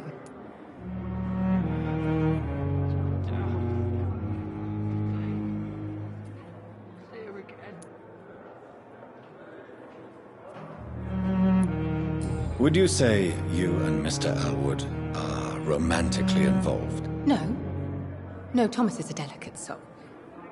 Even though he disguises it. But I am not the woman he needs. No, for I am a vampire doctor. Do you plan to make him a vampire too? Of course not. How could I inflict my curse on anybody else? I'm not that cruel, Doctor.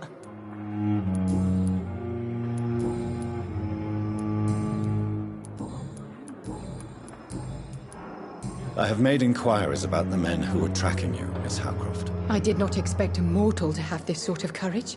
Speak, Doctor. Why are they hunting me down? It was a misunderstanding. These hunters were in fact looking for a very different creature, but they mistakenly put their sights on you. I knew it. I have become undone.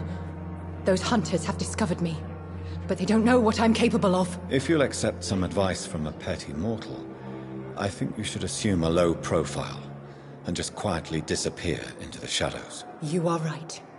And you have served me well, mortal. Take this as a reward for your time. Perhaps I will allow you to drink deep of my blood. One day. Thank you. I'll keep that proposition in mind.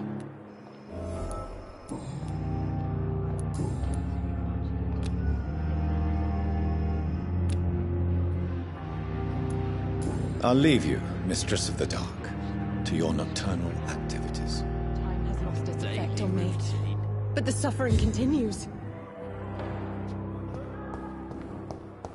I wonder why the Goswicks came here in the first place. Hello again, Dr. Reed.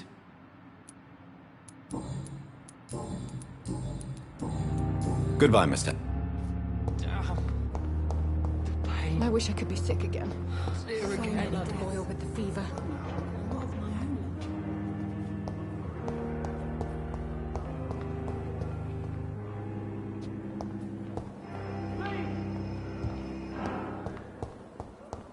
It's locked, all right.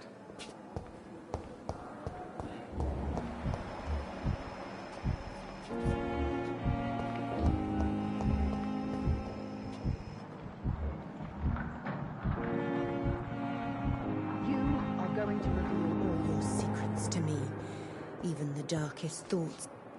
Good evening, Mister. Evening.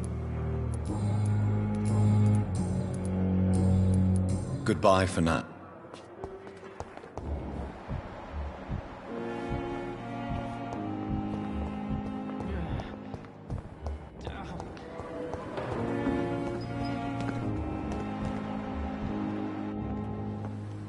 If only I were young again. Good evening, Nurse Brett. Good evening. Goodbye.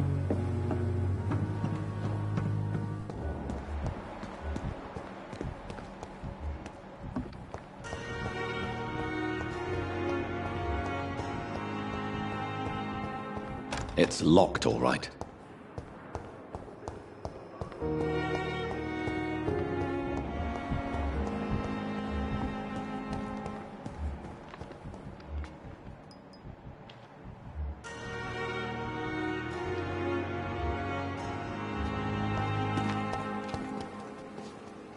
Good evening. Dr. Reed. Goodbye.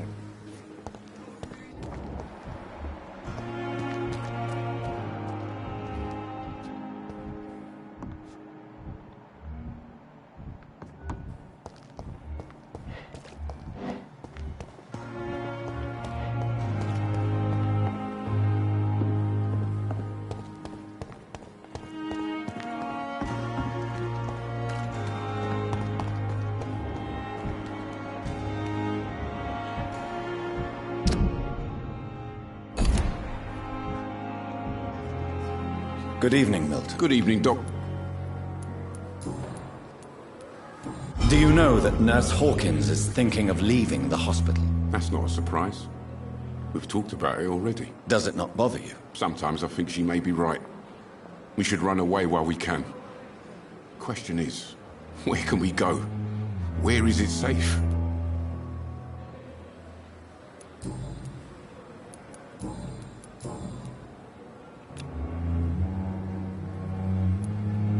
Goodbye, Milton.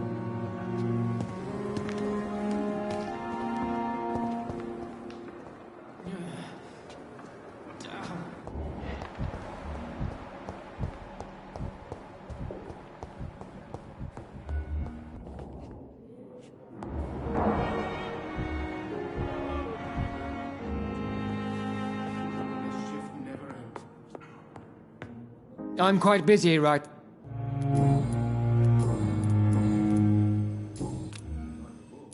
Thank...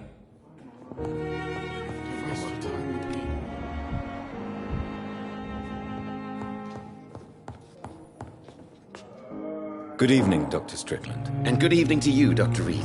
Can I located the shop, but it was vandalized, and the owner is missing. All I found was your order. I was afraid of such bad news. People are so desperate they're ready to burgle a shop for drugs. That's quite a list you ordered. Opium, sodium hypochlorite. It can't be just headaches you're trying to cure. This dreadful influenza, of course. I already ran some tests on hopeless cases. Without success, I must admit. Do you realize you could create a lethal poison without the correct dosage? Then there are the legal ramifications. Is this not true of any medical substance, Dr. Reed? However, if you would agree to improve it, I'd be glad to accept your help. As long as you promise to be scrupulous with your experiments, I may try to gather these substances, and even help improve upon the mixture. That's all I'm asking for, Dr. Reed. That's all I'm asking. I want to know about these secret tests you run, and if they can save people from this epidemic. Speak to me now, Thoreau. I know I may sound presumptuous, but I'm just following your steps, Dr. Reed. I'm casting away the shadows of ignorance by daring to face them. Self-confidence is essential in our line of work, my young colleague, but only if tempered with the correct amount of cynicism. But you never doubt yourself, Dr. Reed. I've read all your articles and books. You performed the most daring research during the war.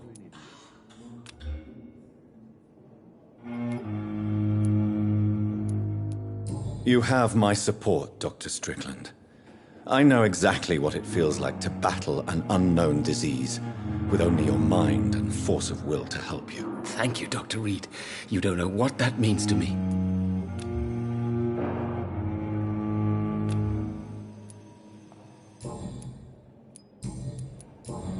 Goodbye, Dr. Strickland.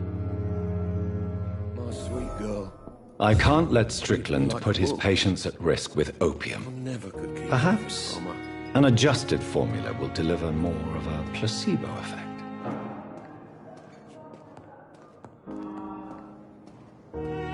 Good evening, Mr. Good evening, Doc. You seem worried about the safety of your family. And it's obviously the reason why your wound troubles you so much. I cannot give up on my children now. They both need me living. What about their mother, if I may ask? She died in 1915 during one of the first Zeppelin raids. We never found her body. Tell me more about the death of your wife, Harvey. 1915. I was in the army, building workshops for the Royal Flying Corps. Helen was happy I wasn't sent to the front. What happened? The Germans sent Zeppelins to bomb the construction site, but they missed their target. My wife was bringing my dinner when the bombs fell.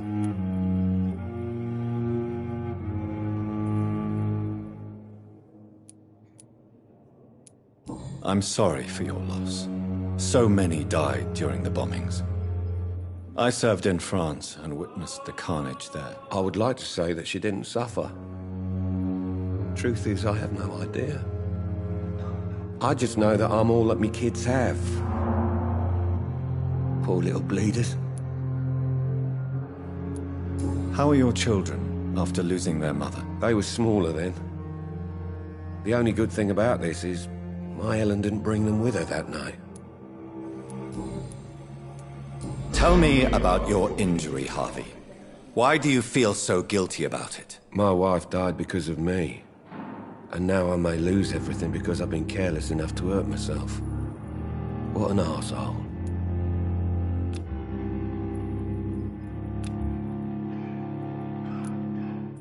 How could your job be responsible for your wife's death? I was working a double. She went out to bring me a hot meal and got caught in a German bomb raid. You can't hold yourself responsible for your injury, Mr. Fiddick. Unless you tried to hurt yourself. Of course I didn't hurt myself. But I can't work until my arm is fixed. My children need to eat, Doctor.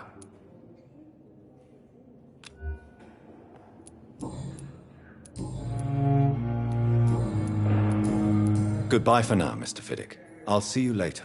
I will not let you down, my boy.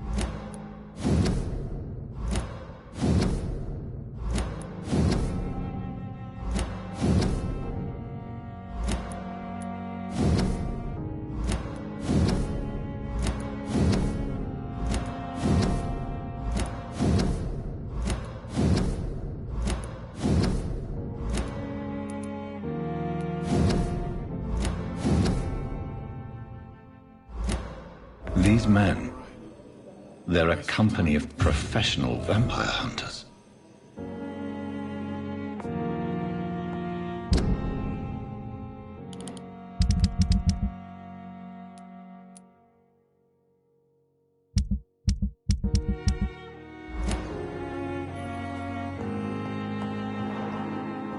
You always knew the words to calm the children.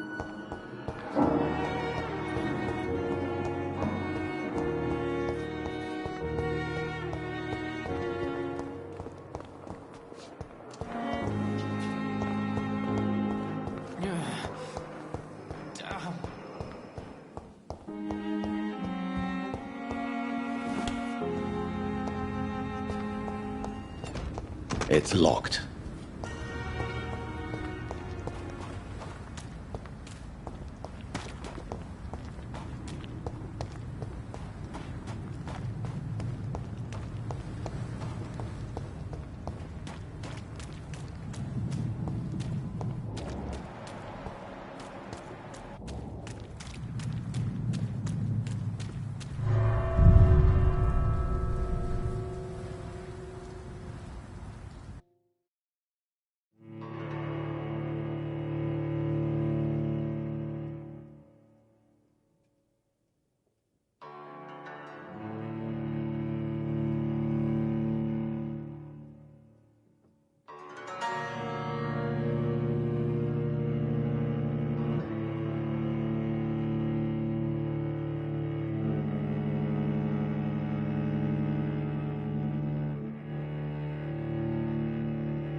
It's locked, all right.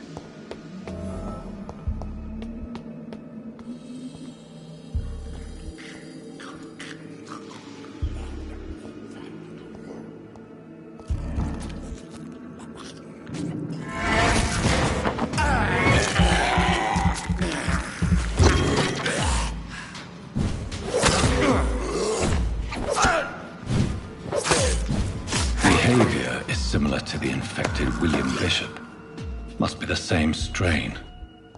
This sickness moves faster than influenza.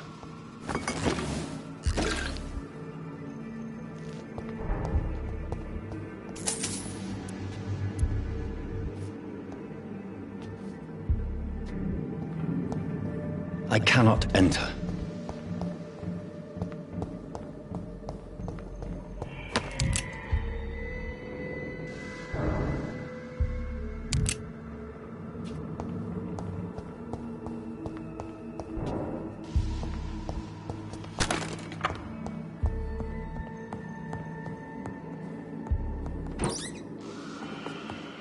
This key will surely grant me access to the basement.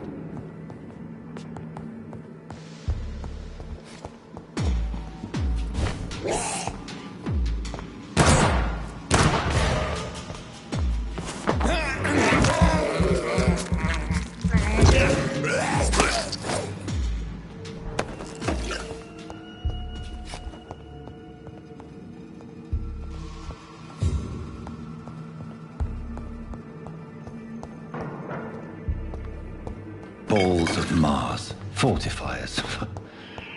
As popular as they are ineffective.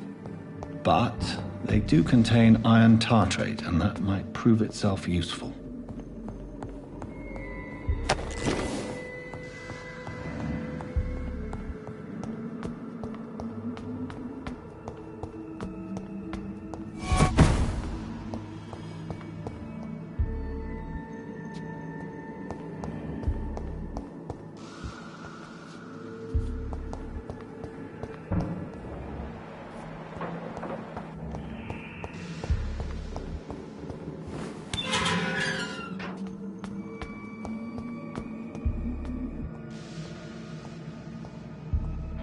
These skulls feed from corpses and the husks of animals. They're not after blood.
It's locked.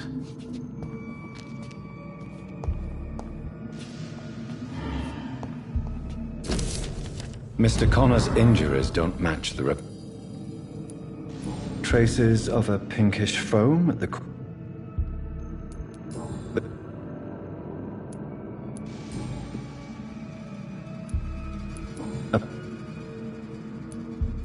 scientific.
so ferocious. I'm not sure I can defeat them without becoming stronger. To drink blood is so tempting. Sodium hypochlorite. Dangerous to administer, but efficient in the proper dosage.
Reads me like a book. Finally, you've returned, Doctor. Did you find anything of value? Yes, nurse. You've worked your first miracle, Doctor. Now, this patient here needs immediate treatment. Duty calls. When the storm has passed, I'll show you how to mix the remedy yourself with the same basic ingredients. Many thanks, Doctor. When you've finished, you ought to report to Dr. Swansea in his office. He's been looking for you. Seemed pressing.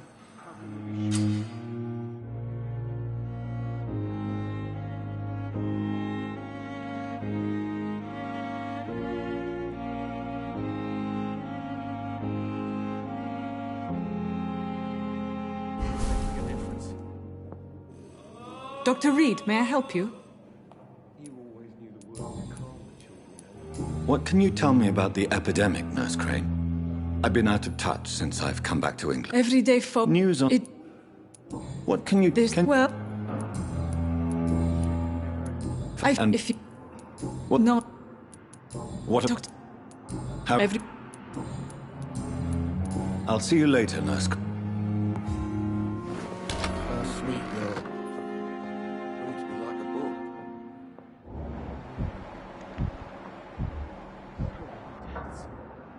And still more coming. Good evening, sir. How can we be sure we're making a difference? Good evening. I'm Dr. Reed. Can I help at all? No. Really? Why are you here, then? I don't want to talk. My throat hurts too much. I suppose that this pain is the reason you're here.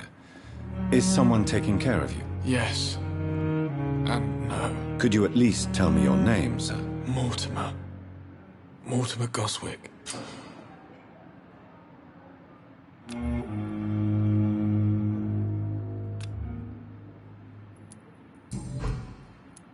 How painful is your throat, Mr. Goswick? So painful I'd rather not talk at all, Doctor. I'm sure you realize a doctor and his patient have to communicate, sir. Would it help if I gave you some paper and a pen? Not really. I see. Then maybe it's not just your throat that hurts, Mr. Goswick. Perhaps your sore throat is just the consequence of something more hurtful. Yes, maybe. But I don't want to talk or even write about it now. How painful. Good evening, sir. Good evening, Mr. Goswick. I'm okay. Tell me about it. I don't want to talk, Doctor.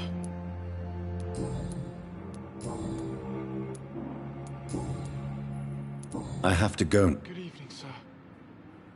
Doctor. Good evening, Mr. Goswick. I'm okay.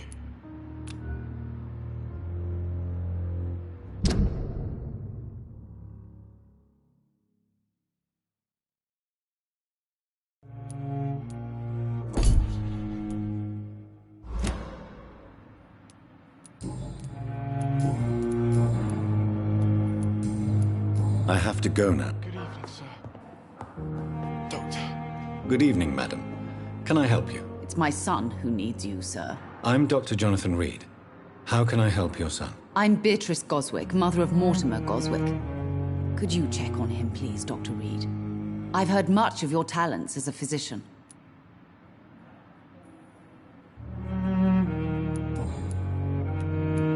What can you tell me about yourself, Mrs. Goswick? Not much to say. Just take care of my Mortimer and I'll cover all the expenses. That's all that matters. Are you really that rich? Most of the patients here are of a more humble origin, if I may say so. Yes. Thanks to my husband. May he rest in peace. I can cover any needed medical expenses. May I ask if you have an occupation, Mrs. Goswick? I'm a teacher by profession.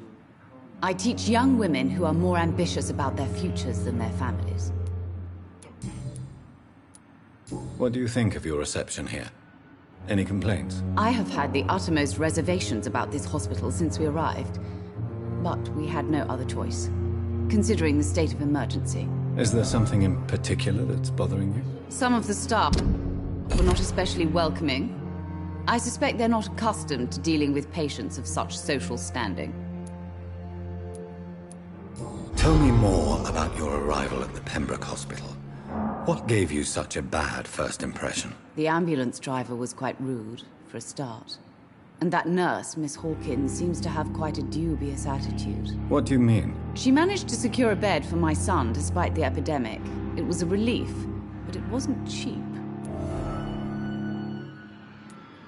She charged you for a bed? Yes, and I paid without question, considering the urgency of the situation. I share your concern, Mrs. Goswick. Be sure that I'll talk to the people involved. I don't expect compensation, Dr. Reed.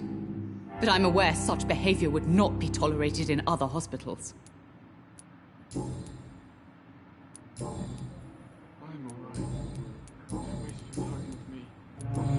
Goodbye, Mrs. Goswick. Good evening, Mr. Goswick. I'm okay.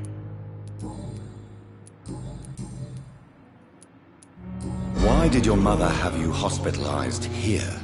She seems convinced this is a bad hospital. My mother just wants the best for me. She won't rest while I'm here. She'd go all the way to hell and back to help me. Pembroke Hospital may look unorthodox, but rest assured you're in good hands here. It's not me you have to convince, Dr. Reed. It's my mother. Is your mother bothering you? As your doctor, I can ask her to leave you alone if you would prefer. That's tempting, Doctor. But you have no idea what my mother is capable of. She would tie herself to my bed if you asked her to leave.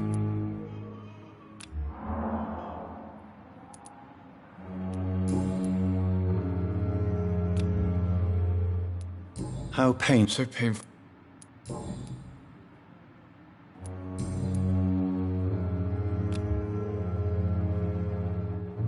Do you need any help? I'm afraid I may, sir.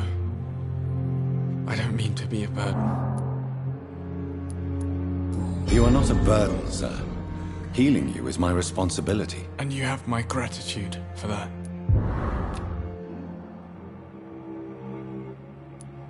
I have to go now, sir. But don't hesitate to contact me if you need any help. I'm all right. Don't waste your time with me.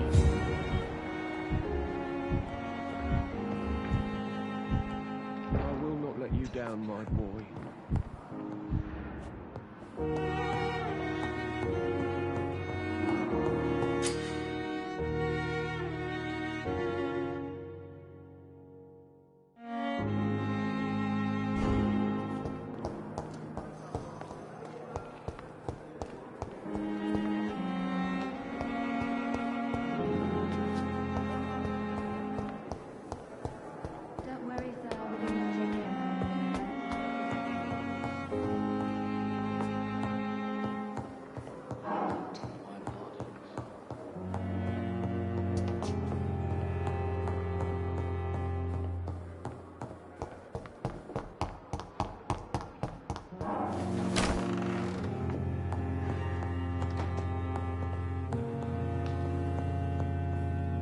The flower's dying. Strickland's project could be dangerous. I have a mind to report him to Dr. Ackroyd.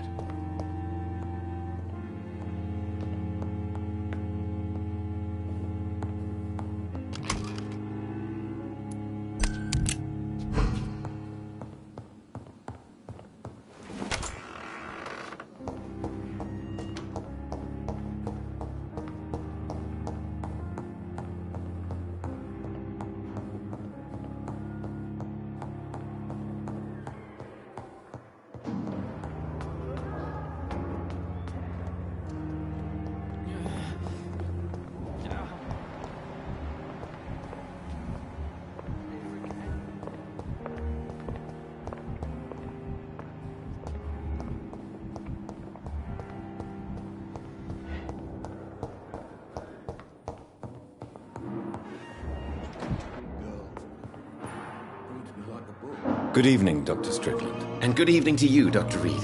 Can I be of any help? I have managed to improve the mixture by diluting it. Have you ever heard of Sir Joseph Francis Olive? Or the placebo effect? No, I don't think so. Why? A placebo is a substance or procedure that has no actual physical effect. You made a placebo of my project. Why? Research has established that a placebo, as long as the subject believes in the effect, can provoke a positive physiological reaction. Really? That's fascinating. And you want me to, what, administer the placebo and see what occurs? Something like that, yes. Well, I'm a bit surprised, but I trust you, Dr. Reed. Please take the key to my cabinet and put this placebo there for future use.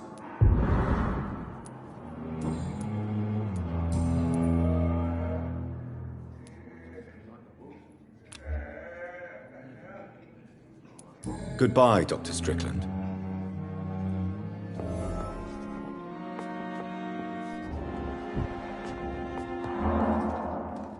I'm quite busy right now, Dr. Reed.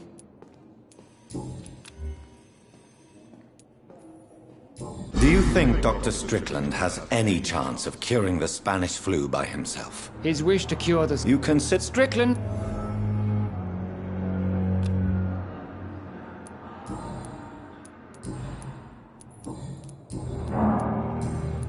Thank you for your time. We'll talk later.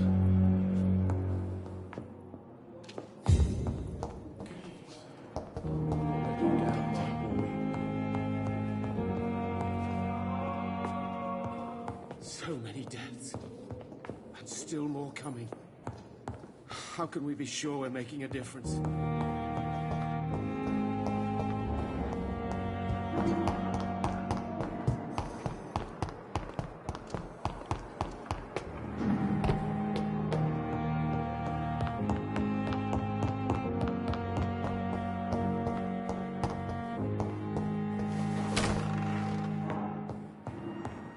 It's locked, all right. At least Strickland can't kill anyone with this formula. It's locked. It's locked, all right.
Good evening, Nurse Brannigan. Good evening, Doc.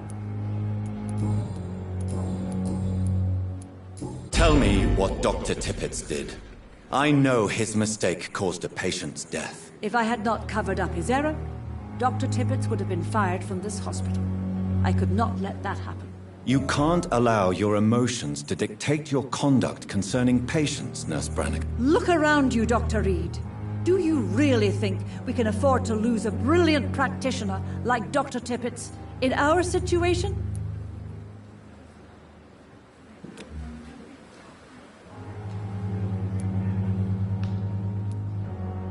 I can't say I approve of what you did. But as a field surgeon, I know that some situations require you to bend the rules. I'm not proud of what I've done, but to contain the epidemic must be our priority, so we can't afford to lose Dr. Tippett.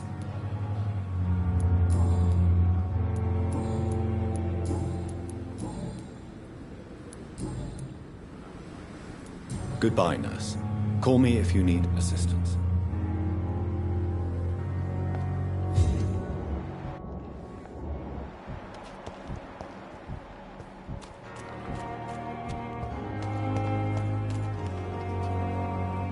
Hey, Doc.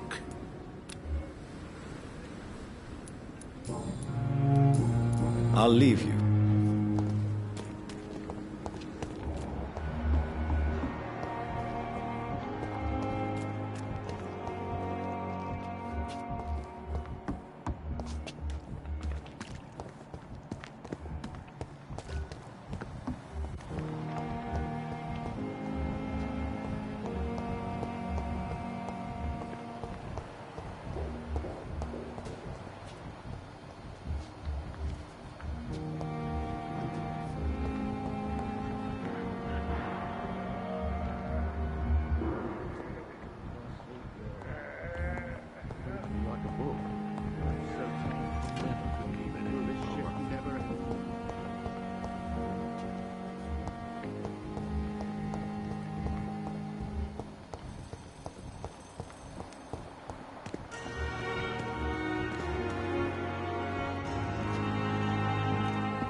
It's locked.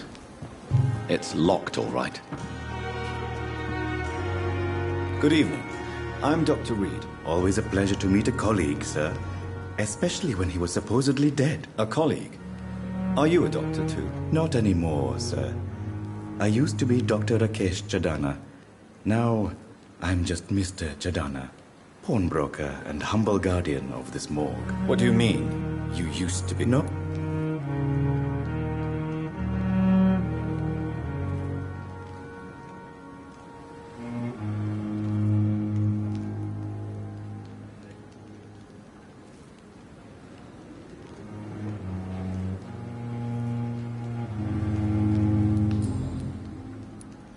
I'd wear funnies. Why?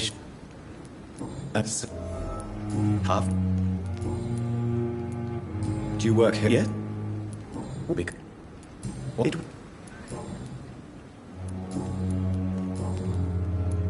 Yes. I'm with. Do you?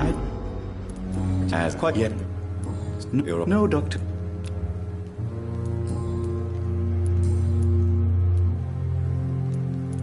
Goodbye, Mr. Chadana.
We have some of the most brilliant minds in London.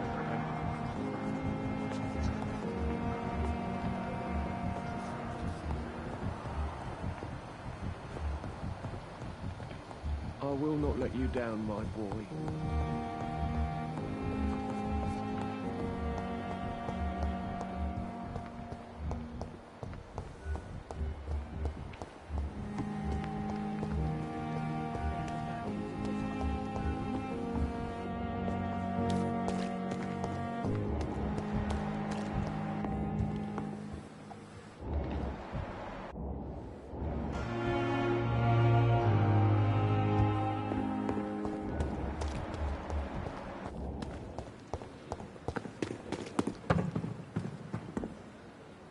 Good evening, Dr. Tibbets. Dr. Reed, any good news to share?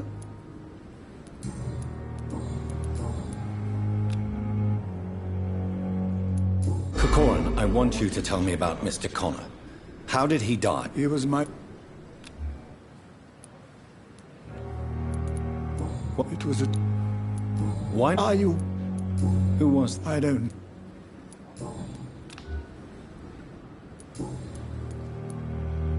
I will cover for you, Dr. Tibbets. By keeping what...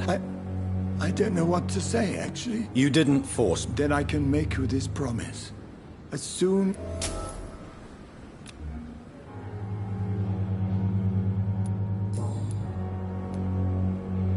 What will you do? I always...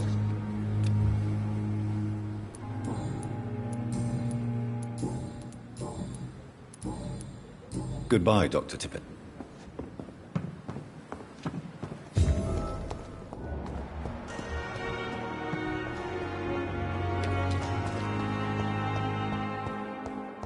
Fear and disgust on every street corner. It's locked. Daily routine.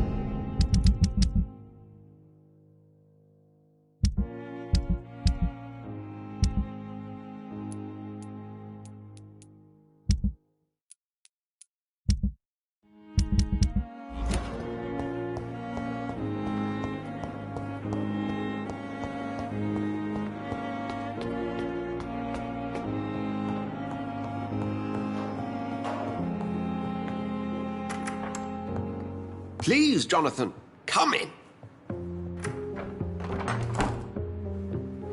Fascinating, is it not? In the last decade, so many mysteries have been brought to light with our microscopes. The human body, biology's penultimate frontier. The more we explore its boundaries, the less we're able to trace a clear line between life and death. You, my friend, have a foot in both countries.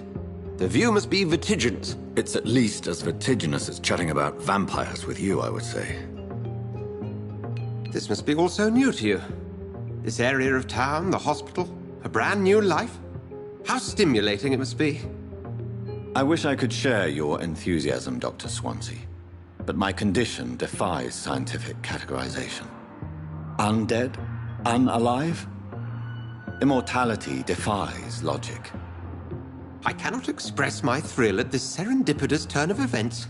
The world's most eminent specialist in blood transfusions, a vampire. One might say a gift from heaven.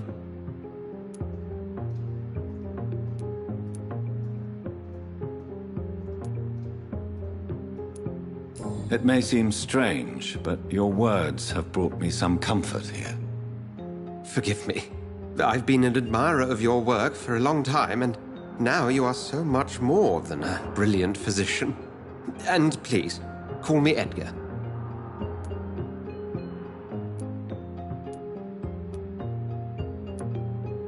There is no need to apologize, Edgar. You offered me sanctuary when I had none. Very well. I have a task for you, Jonathan. Something that will require all your newfound skills. Please, go on. The Pembroke only survives through the generosity of our benefactors. Unfortunately, our main donor has found herself in a bit of a bind. Now, if you could help her out... A spokesman or politician is what you need. That's not my calling. And until I come to understand what has happened to me, I require discretion. Discretion is in order, Jonathan. Lady Ashbury has recently received rather indelicate correspondence that, if revealed, would jeopardize her position. And you would like me to eradicate this threat? By the stole, of course not. I would just like you to pay her a visit. Her ladyship is certainly near the tents outside, tending the sick. You can't miss her. Look for someone impossibly delicate. Accepted. I'll see what kind of trouble Lady Ashbury is in. Do you need something, Jonathan? I have just... Then ask her... You... I feel... The Since you... As... You... Must I take a life to live? You are a vampire. You feed. And blood is the sole sustenance that can sustain your immortal frame. And only a living creature contains the nourishment you require.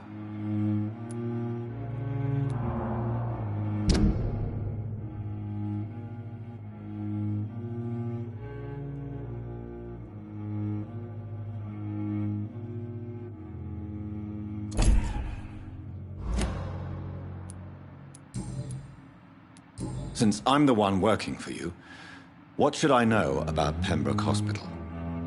Well, for many years, we have been the only medical facility in this part of town that people can rely on. We support the community here, as well as provide health care.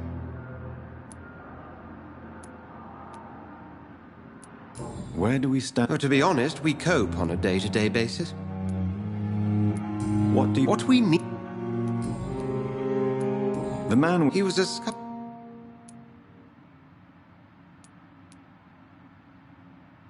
Where do... The name me...